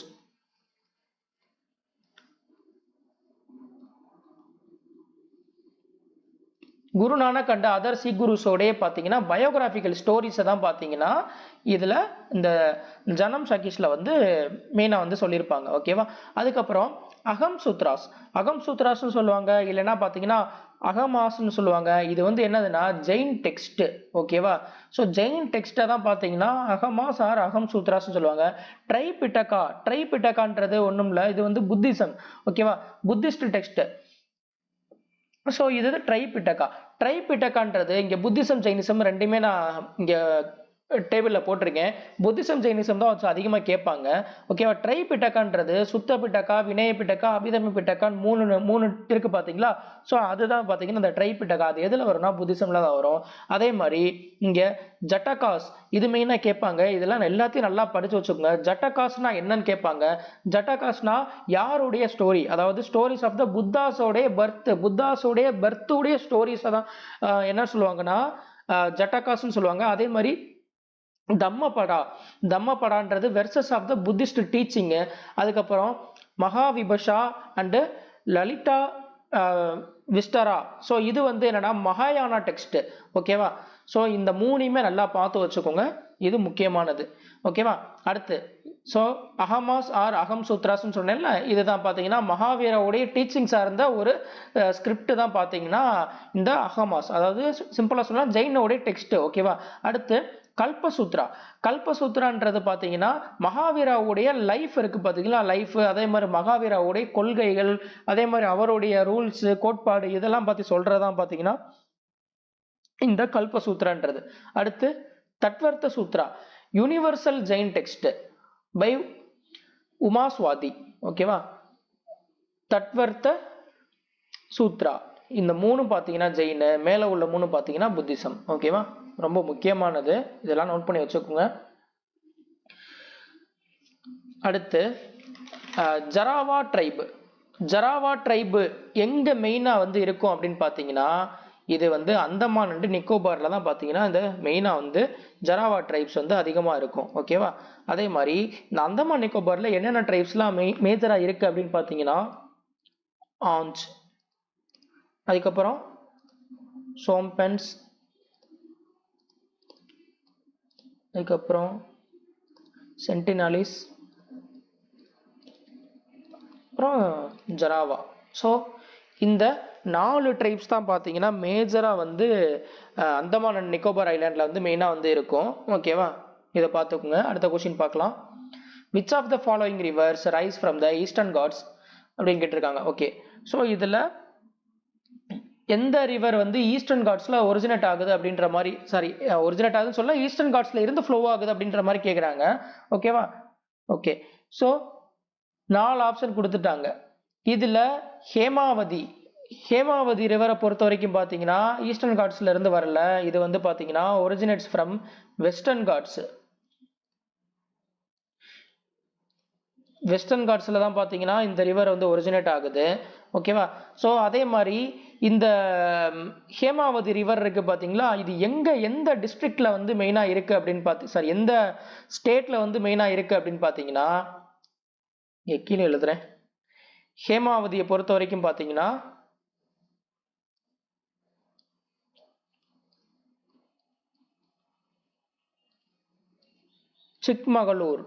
Chikmagalur district, அதாவது கர்நாடகாவில் உள்ள சிக்மகளூர் டிஸ்ட்ரிக்ட்ல தான் பார்த்தீங்கன்னா இந்த ஹேமாவதி ரிவர் வந்து ஒரிஜினேட் ஆகுது.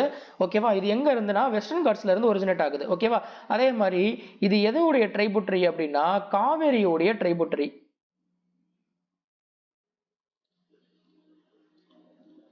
ட்ரைபுட்டரி ஆஃப் காவேரி. காவேரி ரிவருடைய ட்ரைபுட்டரி தான் பார்த்தீங்கன்னா இந்த ஹேமாவதின்னு சொல்றது. ஓகேவா. அடுத்து நாகவல்லி ரிவர். நாகவல்லி ரிவரை பொறுத்த வரைக்கும் பார்த்தீங்கன்னா இது வந்து ஈஸ்டர்ன் காட்ஸ்ல இருந்து ஒரிஜினேட் ஆகுது. ஓகேவா. ஸோ இப்போ செகண்ட் இது கரெக்டு. நாகவல்லி ரிவர் வந்து பார்த்தீங்கன்னா ஈஸ்டர்ன் காட்ஸ்ல இருந்து ஒரிஜினேட் ஆகுது. அதே மாதிரி இது வந்து எந்த டிஸ்ட்ரிக்ட் அப்படின்னு பார்த்தீங்கன்னா காலஹண்டி டிஸ்ட்ரிக்ட். காலஹண்டி டிஸ்ட்ரிக்ட் எங்க இருக்கு அப்படின்னா ஒடிசா. ஒடிசாவில் உள்ள காலஹண்டி டிஸ்ட்ரிக்ட் அங்கே தான் பார்த்தீங்கன்னா இது ஒரிஜினேட் ஆகுது. அதே மாதிரி ஸோ இது வந்து ஈஸ்டர்ன் காட்ஸில் ஃப்ளோ ஆகுறதுனால பார்த்தீங்கன்னா இது வந்து பே ஆஃப் பெங்காலில் பார்த்தீங்கன்னா போய் கலக்கும். ஓகேவா. அடுத்து மலப்பிரபா. மலப்பிரபா பொறுத்த வரைக்கும் பார்த்தீங்கன்னா இது வெஸ்டர்ன் காட்ஸ் தான். இது வெஸ்டர்ன் காட்ஸ்ல இருந்து தான் ஃப்ளோ ஆகுது. அதே மாதிரி இது இந்த மலப்பிரபா ரிவர் வந்து எந்த டிஸ்ட்ரிக்ட் அப்படின்னு பார்த்தீங்கன்னா Belagavi district. Belagavi district Karnataka.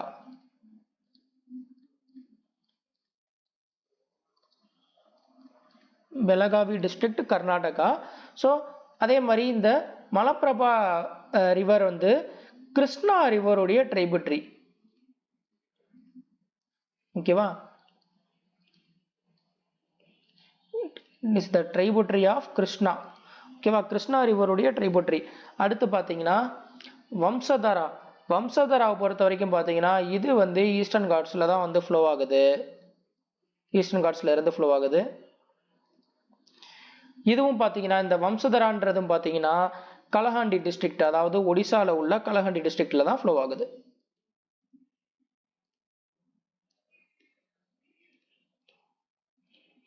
Kalahandi district Odisha. ஓகேவா. இது எல்லாத்தையும் நோட் பண்ணி வச்சுக்கோங்க. ஸோ இப்போ பார்த்தீங்கன்னா ஈஸ்டர்ன் காட்ஸில் ஃப்ளோ ஆகுறதுன்னு பார்த்தீங்கன்னா நாகவல்லி ரிவரும் அதே மாதிரி இந்த வம்சதராவும் தான். அதாவது 2 and 4. 2 and 4 எங்கே இருக்குன்னா ஆப்ஷன் டி. ஸோ இதுதான் கரெக்ட். ஓகேவா. அடுத்த கொஸ்டின் பார்க்கலாம். Transportation and storage falls under which sector of the economic activity? Okay. So இதில் 3 செக்டார் இருக்கு. ஓகேவா. Primary sector, secondary sector, tertiary செக்டார்ன்ட்டு. ஓகேவா. டெர்சியரி செக்டாரை தான் பார்த்தீங்கன்னா சர்வீஸ் செக்டார்னு சொல்லுவாங்க. ஓகேவா. சர்வீஸ் செக்டார் தனியாக அவன் குழப்பறதுக்காக கொடுத்துருக்கான். டெர்சியரி செக்டாரை தான் சர்வீஸ் செக்டார்னு சொல்லுவாங்க. ஓகேவா. ஸோ இங்கே பிரைமரி செக்டாரில் பார்த்தீங்கன்னா எது எதெல்லாம் வரும் அப்படின்றத சொல்கிறேன். அதுக்கப்புறம் உங்களுக்கே வந்து ஒரு ஐடியா கிடைக்கும். ஓகேவா. ஸோ இங்கே பிரைமரி செக்டார் முதன்மையான ஒரு இது. ஓகேவா. என்னன்னா direct use of the natural resource. Direct use of natural resource. Natural ரிசோர்ஸை வந்து டைரக்டா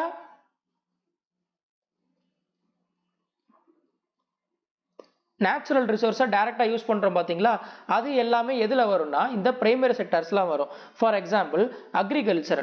ஸோ அக்ரிகல்ச்சர் பொறுத்த வரைக்கும் பார்த்தீங்கன்னா நம்ம ரைஸு, அதே மாதிரி இந்த கோதுமை, அரிசி, இது எல்லாமே பார்த்தீங்கன்னா நம்ம வந்து டைரெக்டாக நம்ம அக்ரிகல்ச்சர்லேருந்து நம்ம டைரெக்டாக எடுத்து நம்ம யூஸ் பண்ணுறோம். ஸோ அதெல்லாம் பார்த்தீங்கன்னா என்னதுன்னா இங்கே நேச்சுரல் ரிசோர்ஸை டைரெக்டாக யூஸ் பண்ணுற கேட்டகரியில் தான் வருது. கரெக்டாக. அப்போ அது வந்து பிரைமரி செக்டாரில் வரும். ஓகேவா. ஸோ அக்ரிகல்ச்சர் வந்து இதில் எப்படி கேட்பாங்கன்னா ஏதாவது ஒன்று கொடுத்துட்டு இது எதில் வரும் அப்படின்னு தான் கேட்பாங்க. இப்போ கேட்டால் பார்த்தீங்களா அந்த டிரான்ஸ்போர்ட்டேஷன் அண்ட் ஸ்டோரேஜ்ன்ட்டு அந்த மாதிரி தான் கேட்பாங்க. ஓகேவா. ஸோ அக்ரிகல்ச்சர், அதுக்கப்புறம் பார்த்தீங்கன்னா ஃபிஷ்ஷிங்கு.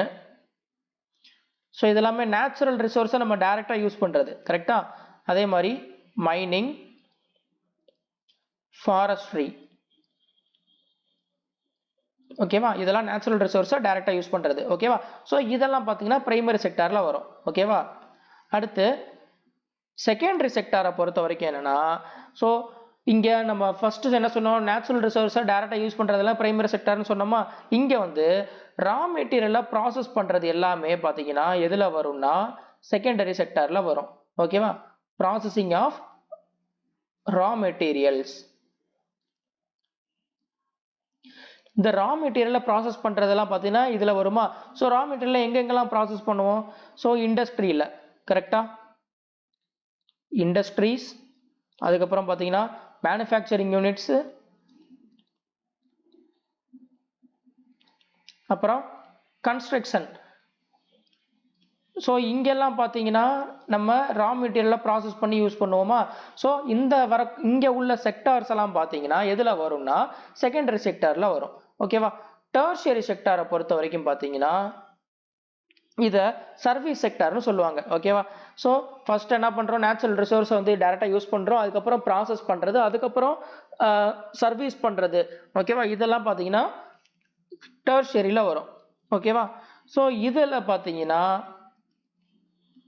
ட்ரேடு, சர்வீஸ் பண்ணுற எல்லாமே இதில் தான் வரும். ட்ரேடு, அதுக்கப்புறம் பார்த்தீங்கன்னா transportation and storage,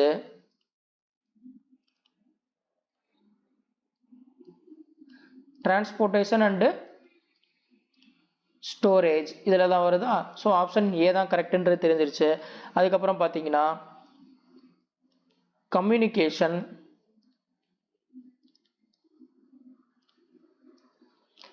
banking, health. So இதெல்லாம் பார்த்தீங்கன்னா டெர்ஷியரி செக்டாரில் தான் வரும். ஓகேவா? ஸோ இப்போ நான் ஒரு கொஷின் கேட்குறேன், அதுக்கான ஆன்சர் என்னன்றதை நீங்கள் சொல்லுங்கள்.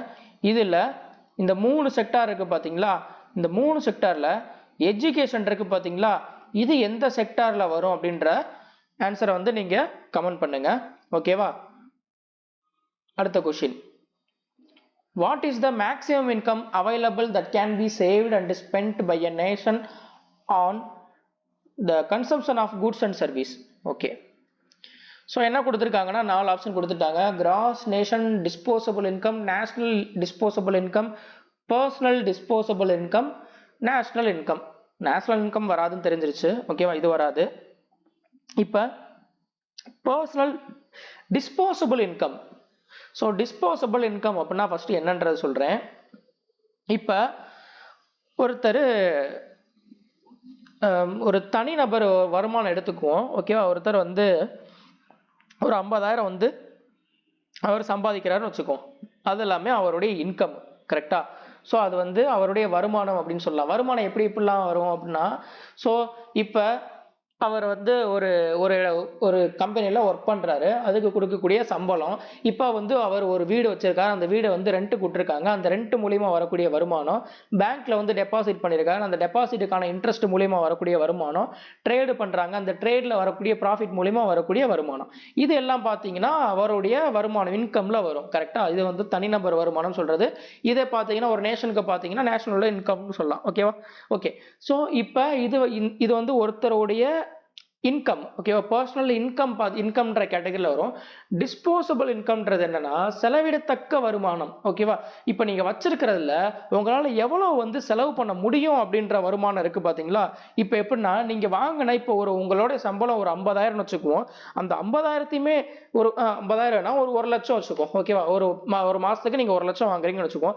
அந்த 1 லட்சத்தை ஃபுல்லாவே உங்களால வந்து ஸ்பெண்ட் பண்ண முடியுமா அப்படின்னா முடியாது.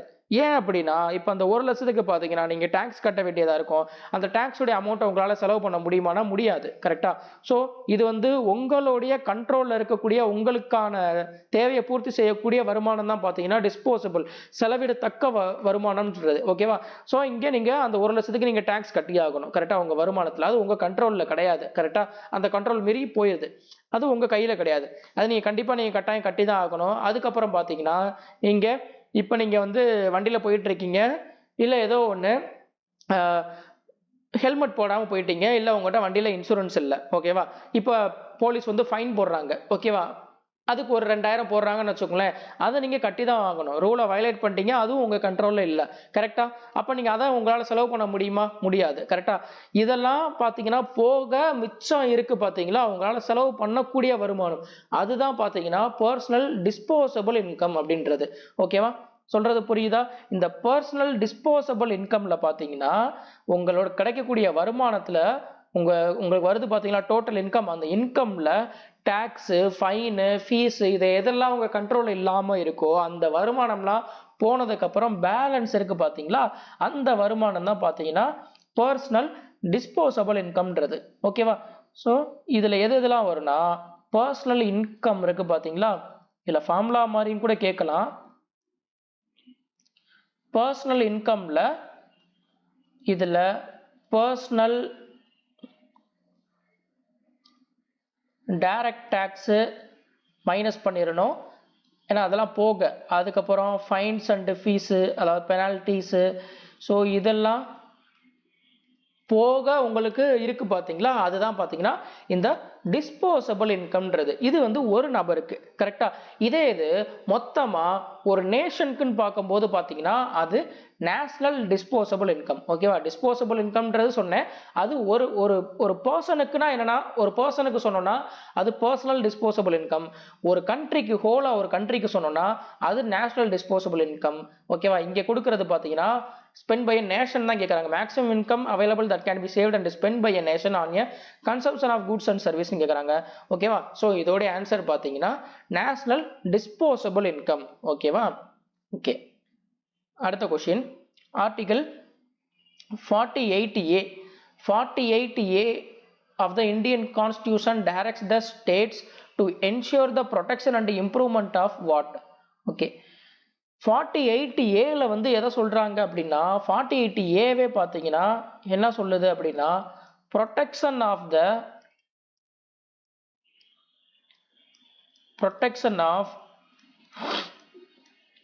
environment and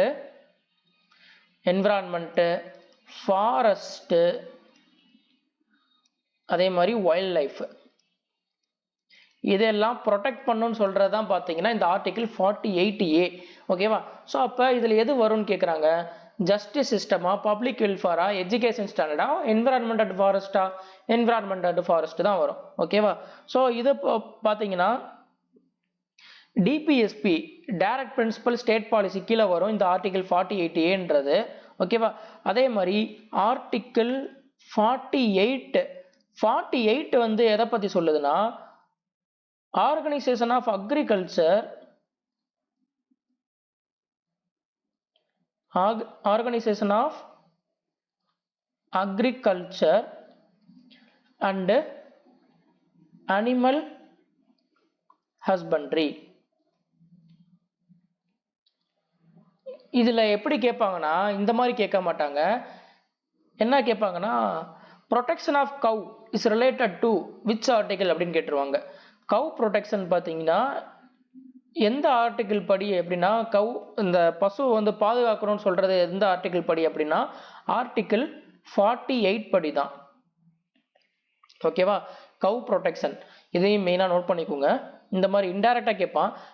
அதே மாதிரி இன்னொன்று சொல்லும், இந்த ஆர்டிகிள் 48A இருக்குது பார்த்தீங்களா, இந்த 48A வந்து எந்த அமெண்ட்மெண்ட் படி கொண்டு வந்தாங்க அப்படின்னா அமெண்ட்மெண்ட் 42nd அமெண்ட்மெண்ட் படி தான் பார்த்தீங்கன்னா 42nd அமெண்ட்மெண்ட் 1976 படி தான் பார்த்தீங்கன்னா இந்த protection of environment, forest, wild life இதெல்லாம் பார்த்தீங்கன்னா ப்ரொடெக்ட் பண்ணணும்னு சொல்கிறது பார்த்தீங்கன்னா இந்த 48A படி தான். அந்த 48Aவை பார்த்தீங்கன்னா எந்த அமெண்ட்மெண்ட் படி ஆட் பண்ணியிருப்பாங்கன்னா 42வது அமெண்ட்மெண்ட் படி, ஓகேவா? ஓகே, ஸோ இப்போ நான் உங்களுக்கு ஒரு கொஸ்டின் கேட்குறேன், அதுக்கு ஆன்சர் நீங்கள் தெரிஞ்சால் கமெண்ட் பண்ணுங்கள். ஆர்டிகிள் 49 இஸ் ரிலேட்டட் டு, இது வந்து ஆர்டிகிள் 49 வந்து எதை பற்றி பேசுது, என்ன சொல்லுதுன்ற இந்த ஆன்சரை வந்து உங்களுக்கு தெரிஞ்சால் இந்த ஆன்சரை நீங்கள் கமெண்ட் பாக்ஸில் கமெண்ட் பண்ணுங்கள். அடுத்த question, Tropic of Cancer does not pass through the which of the following state? Tropic of Cancer இது வந்து எந்த ஸ்டேட்ல வந்து பாஸ் ஆகாது அப்படின்ற மாதிரி சொல்லியிருக்காங்க. ஓகேவா, டிராபிக் ஆஃப் கேன்சரை பொறுத்த வரைக்கும் பார்த்தீங்கன்னா மொத்தம் 8 ஸ்டேட்ல வந்து பாஸ் ஆகும்.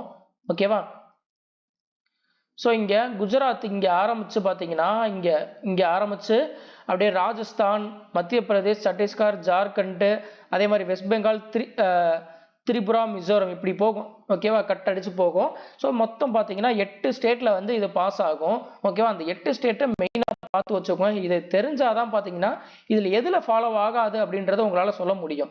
ஸோ ராஜஸ்தானில் பாஸ் ஆகும், அதே மாதிரி சத்தீஸ்கரில் பாஸ் ஆகும், ஜார்க்கண்டில் பாஸ் ஆகும், ஒடிசாவில் பாஸ் ஆகாது.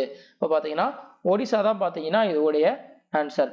ஓகேவா, அதே மாதிரி இதில் இன்னொரு முக்கியமான கொஸ்டின் இருக்கு. ஸோ இங்கே டிராபிக் ஆஃப் கேன்சர் கொடுத்தனால இதை கொடுத்துருக்கேன். Indian standard meridian.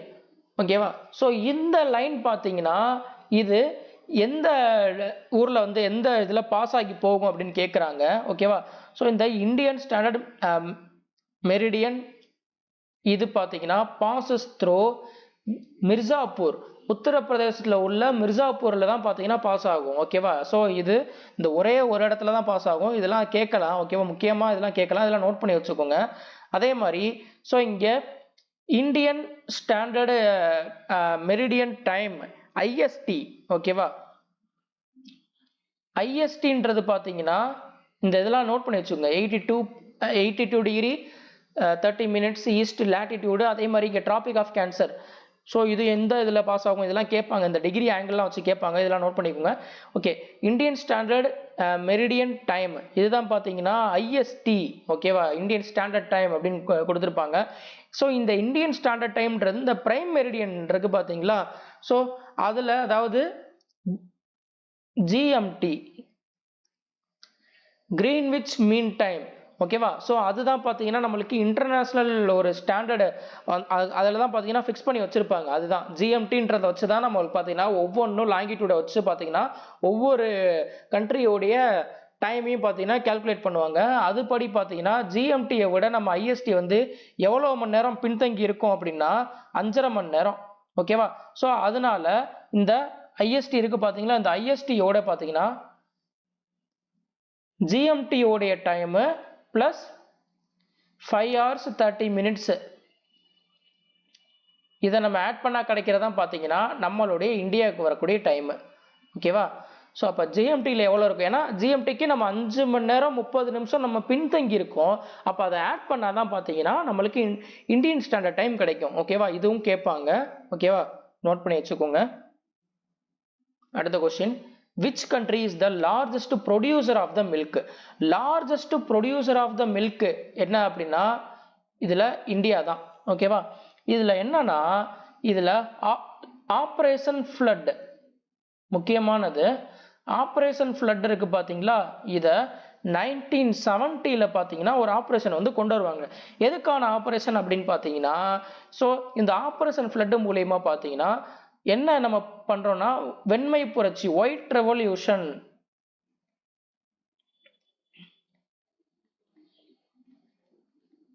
அதாவது மில்க் ரிலேட்டட் டைரி ப்ராடக்ட்ஸ் இருக்கு பாத்தீங்களா, ஸோ அதை வந்து நம்ம வந்து புரட்சி பண்ணணும். எதுக்காக அப்படின்னா நம்ம இந்தியாவில் பார்த்தீங்கன்னா இந்தியாவை நம்பர் 1 மில்க் ப்ரொடியூசராக வந்து உருவாக்கணும் அப்படின்றதுக்காக என்ன பண்ணுவாங்கன்னா இங்கே ஆப்ரேஷன் ஃப்ளட்டு கீழே பார்த்தீங்கன்னா ஒயிட் ரெவல்யூஷன்றதை வந்து ஸ்டார்ட் பண்ணுவாங்க. இது எங்கே வந்து ஸ்டார்ட் பண்ணுவாங்க அப்படின்னா இந்த புரட்சியை வந்து குஜராத்தில் வந்து ஆரம்பிப்பாங்க. ஓகேவா, இதுவும் கேட்டிருக்காங்க. இதை எங்கே ஸ்டார்ட் பண்ணுவாங்க அப்படின்னா குஜராத். ஓகேவா, ஸோ இதில் ஃபாதர் ஆஃப் ஒயிட் ரெவல்யூஷன் யார் அப்படின்றத இந்த ஆன்சரை வந்து நீங்கள் ஃபாதர் ஆஃப் ஒயிட் ரெவல்யூஷன் இதுக்கான ஆன்சர் என்னன்றதை நீங்கள் கமெண்ட் பண்ணுங்க. ஃபாதர் ஆஃப் ஒயிட் ரெவல்யூஷன், வெண்மை புரட்சியின் தந்தை யார் அப்படின்ட்டு இதோடைய ஆப்ஷனை இதுக்கான ஆன்சர் என்னன்றதை நீங்கள் கமெண்ட் பண்ணுங்க. அதுக்கப்புறம் பார்த்தீங்கன்னா இதில் ஸோ இந்த டைரிஸ் அண்ட் பிவரேஜஸ் பொறுத்த வரைக்கும் பார்த்தீங்கன்னா லார்ஜஸ்ட் ப்ரொடியூசர் இதில் முக்கியமாக பார்த்தீங்கன்னா கீழே கொடுத்துருக்கேன். மில்கை பொறுத்த வரைக்கும் இந்தியா, ஓகேவா. அடுத்து டீயை பொறுத்த வரைக்கும் பார்த்தீங்கன்னா சைனா தான் பார்த்தீங்கன்னா லார்ஜஸ்ட் ப்ரொடியூசர். அதுக்கு காஃபி பிரேசில். இந்த காஃபி அடிக்கடி கேட்குறாங்க, ஓகேவா. காஃபி அதிகமாக ப்ரொடியூஸ் பண்ணுறது பார்த்தீங்கன்னா பிரேசில் கண்ட்ரி. அதுக்கப்புறம் ஸோ கொக்காவா இது பார்த்தீங்கன்னா ஐவரி கோஸ்ட். அதுக்கப்புறம் சுகர் கேன் யார் வந்து அதிகமாக ப்ரொடியூஸ் பண்ணுறான்னு பார்த்தீங்கன்னா பிரேசில், ஓகேவா. ஓகே, இதை நோட் பண்ணி வச்சுக்கோங்க. அடுத்த கொஸ்டின். ஸோ அடுத்த கொஸ்டினே அதான் இருக்கு. ஆப்ரேஷன் ஃப்ளட் இது வந்து இன் இந்தியா இஸ் ரிலேட்டட் டு, இது வந்து எதை சார்ந்தது அப்படின்னு கேட்குறாங்க. இது வந்து பார்த்தீங்கன்னா ஒயிட் ரெவல்யூஷன், ஓகேவா. அதாவது டைரி டெவலப்மெண்ட். ஆப்ஷன் பி தான் கரெக்டு. அதே மாதிரி இதில் இன்னொன்று சொல்லணும், இந்த ஆப்ரேஷன் கிரீன் ஒன்று இருக்கு, அதை பற்றி சொல்லணும். கிரீன் ரெவல்யூஷன் கிடையாது, ஆப்ரேஷன் கிரீன், ஓகேவா. ஏன்னா இங்கே வந்து ஆப்ரேஷன் ஃப்ளட்டை பற்றி சொன்னாலும் ஆப்ரேஷன் கிரீனை பற்றி சொல்லுவோன்னு தோணுச்சு. ஆப்ரேஷன் கிரீன் எதுக்காக ஆரம்பிச்சிருக்காங்க அப்படின்னா, ஸோ இது பார்த்தீங்கன்னா 2018 பார்த்தீங்கன்னா ஒரு ஆப்ரேஷன் கொண்டு வந்திருப்பாங்க, ஆப்ரேஷன் கிரீன் அப்படின்றது, ஓகேவா. இது எதுக்காக அப்படின்னா இங்கே டொமேட்டோ, அதே மாதிரி ஆனியன், பொட்டேட்டோ, ஸோ இந்த 3 இருக்கு பார்த்தீங்களா. இந்த 3 உடைய ப்ரைஸை வந்து ஸ்டெபிளைஸ் பண்ணுன்றதுக்காக ஆரம்பித்த ஒரு கவர்மெண்ட் ஸ்கீம் தான் பார்த்தீங்கன்னா இந்த ஆப்ரேஷன் கிரீன் அப்படின்றது, ஓகேவா. ஸோ இதை ஸ்டெபிளைஸ் பண்ணும் அப்படின்றதுக்காக. இதை சிம்பிளாக என்ன சொல்லுவாங்கன்னா டிஓபி கிராப்ஸ் அப்படின்னு சொல்லுவாங்க, ஓகேவா. Top crops. So tomato, onion, potato, ஓகேவா. ஸோ இதோடைய ப்ரைஸை வந்து ஸ்டெபிளைஸ் பண்ணுன்றதுக்காக கொண்டு வந்த ஒரு கவர்மெண்ட் ஸ்கீம் தான் பார்த்தீங்கன்னா இது 2018 கொண்டு வந்தது. அதுக்கப்புறம் பார்த்தீங்கன்னா 2020 பார்த்தீங்கன்னா ஆத்ம நிர்பர் பாரத் பேக்கேஜ், இது மூலமா பார்த்தீங்கன்னா இங்க 3 இது சொன்னோமா, 3 ஐட்டம் தான் சொல்லியிருந்தோம், டொமேட்டோ, ஆனியன், பொட்டேட்டோன்ட்டு. இங்கே வந்து ஸோ இதுக்கு கீழே எல்லா ஃப்ரூட்ஸ் அண்ட் வெஜிடபிள்ஸோடைய ரேட்டையுமே ஸ்டெபிளைஸ் பண்ணோம் அப்படின்றதான் பார்த்தீங்கன்னா இது கொண்டு வராங்க. 2018 இந்த 3 மட்டும் சொன்னாங்க இதோடைய ப்ரைஸை ஸ்டெபிளைஸ் பண்ணோன்ட்டு. அதுக்கப்புறம் 2020 பார்த்தீங்கன்னா இங்கே எல்லா ஃப்ரூட்ஸ் அண்டு வெஜிடபிள்ஸுமே அதோடைய ப்ரைஸை வந்து ஸ்டெபிளைஸ் பண்ணணும் அப்படின்னு கொண்டு வந்த ஒரு ஸ்கீம் தான் பார்த்தீங்கன்னா ஆத்ம நிர்பர் பாரத் பேக்கேஜ் 2020 கொண்டு வராங்க, ஓகேவா. அடுத்தது பார்த்தீங்கன்னா which biosphere reserve is located in Western Ghats? Western காட்ஸ்ல லொக்கேட் ஆன பயோஸ்பியர் ரிசர்வ் என்ன அப்படின்னு கேட்குறாங்க. வெஸ்டர்ன் காட்ஸ்ல என்னன்னா நீலகிரி, நந்தாதேவி, ஓகே. நீலகிரி எங்க இருக்குன்னா ஸோ இது பார்த்தீங்கன்னா வெஸ்டர்ன் காட்ஸ்ல இருக்கு. நீலகிரி வெஸ்டர்ன் காட்ஸ் தான். அடுத்து நந்தாதேவி இது வந்து உத்தரகாண்ட், அதாவது ஹிமாலயன் ரீஜன்ல இருக்கு, இது வராது. அடுத்து சுந்தர்பன்ஸை பொறுத்த வரைக்கும் என்னன்னா இது எங்க இருக்குன்னா வெஸ்ட் பெங்கால், அதாவது டெல்டா ரீஜன்ல இருக்கு, இதுவும் வராது. சிமிப்பால் பொறுத்த வரைக்கும் பார்த்தீங்கன்னா இது எங்கன்னா ஒடிசா, அதாவது இது ஈஸ்டர்ன் காட்ஸ்ல வந்துடும், east side Eastern Ghats. So இப்போ இந்த 4 ஆப்ஷன்ல இருந்து பார்த்தா தெளிவாக தெரியுது ஆப்ஷன் ஏ மட்டும்தான் கரெக்ட், ஓகேவா. வெஸ்டர்ன் காட்ஸ்ல இருக்கக்கூடிய பயோஸ்பியர் என்ன அப்படின்னு கேட்குறாங்க, இதில் நீலகிரி, ஓகேவா. ஸோ மொத்தம் பார்த்தீங்கன்னா இந்த டோட்டலாக இப்போ வரைக்கும் பார்த்தீங்கன்னா இந்தியாவில் 18 பயோஸ்பியர் ரிசர்வ் இருக்கு, ஓகேவா. இது கேட்டிருக்காங்க. டோட்டலாக பார்த்தீங்கன்னா பயோஸ்பியர் ரிசர்வ் எத்தனை இருக்கு அப்படின்னு பார்த்தீங்கன்னா இந்தியாவில் 18 இருக்கு, ஓகேவா. இன் இந்தியா 18 இருக்கு. இதில் இங்கே நீலகிரி பயோஸ்பியர் ரிசர்வ் இருக்கு பார்த்தீங்களா. இந்த நீலகிரி பயோஸ்பியர் ரிசர்வ் தான் பார்த்தீங்கன்னா first biosphere reserve in India. இங்கே கீழே இருக்கு. First biosphere reserve in India.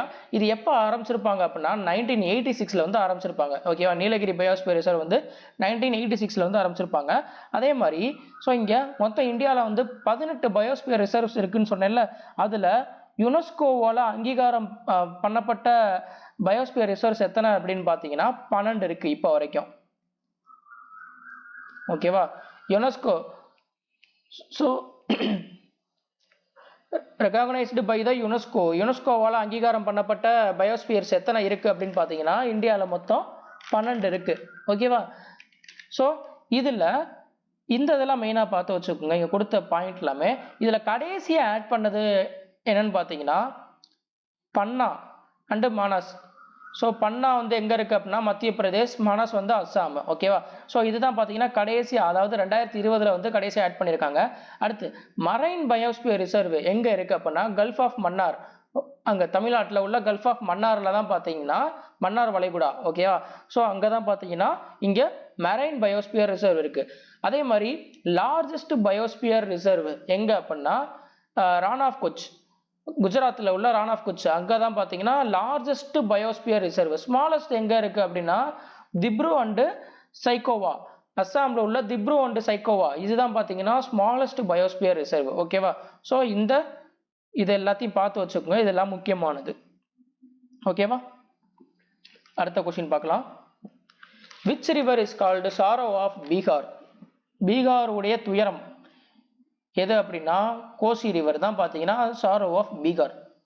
Okay, இப்போ அதே இது சாரோ ஆஃப் பெங்கால் என்னன்றதை பார்ப்போமா.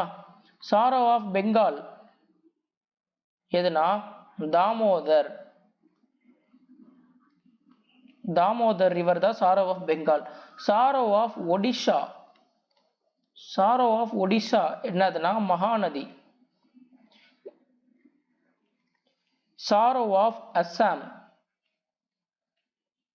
பிரம்மபுத்திரா. இது ஏன் சாரோ அப்படின்னு சொல்றாங்கன்னா, ஸோ இது மூலியமா பார்த்தீங்கன்னா இது நிறைய வெள்ளப்பெருக்கு வந்து இது இந்த நதி மூலமா நிறைய ஏற்படுறதுனால இதுதான் அந்தந்த ஸ்டேட்டுடைய சாரோ அப்படின்னு சொல்றாங்க. சாரோ ஆஃப் பீகார் வந்து கோசி, பெங்காலுடைய சாரோ வந்து தாமோதர், சாரோ ஆஃப் ஒடிசா வந்து மகாநதி, சாரோ ஆஃப் அஸ்ஸாம் வந்து பிரம்மபுத்திரா. ஓகேவா, ஸோ மகாநதி ரிவர்ல மேலே கட்டப்பட்ட ஒரு முக்கியமான டேம் இருக்கு, அது என்ன டேம்ன்றதை நீங்க வந்து கமெண்ட் பண்ணுங்க. ஓகேவா, அடுத்த question. Largest gland in the human body. Largest gland நம்ம ஹியூமன் பாடியில் உள்ள லார்ஜஸ்ட் கிளாண்ட் எது அப்படின்னா அது வந்து லிவர் தான். லிவர் தான் பார்த்தீங்கன்னா இருக்குதுலே லார்ஜஸ்ட் கிளாண்ட். ஓகேவா, ஸோ இதில் அடுத்து பேன்க்ரியாஸை பொறுத்த வரைக்கும் முக்கியமாக ஒன்று சொல்லணும். இதில் ஒரு முக்கியமான இது இருக்குது. பேன்க்ரியாஸை பொறுத்த வரைக்கும் இதில் எண்டோக்ரின் கிளாண்ட், எக்ஸோக்ரின் கிளாண்ட் 2 கிளாண்ட் இருக்குது. ஓகேவா, ஸோ இதில் எண்டோக்ரின் கிளாண்டுன்றது என்னன்னா இதெல்லாம் கேட்பாங்க. எண்டோக்ரின் கிளாண்டுன்றது ஹார்மோனை செக்ரீட் பண்ணா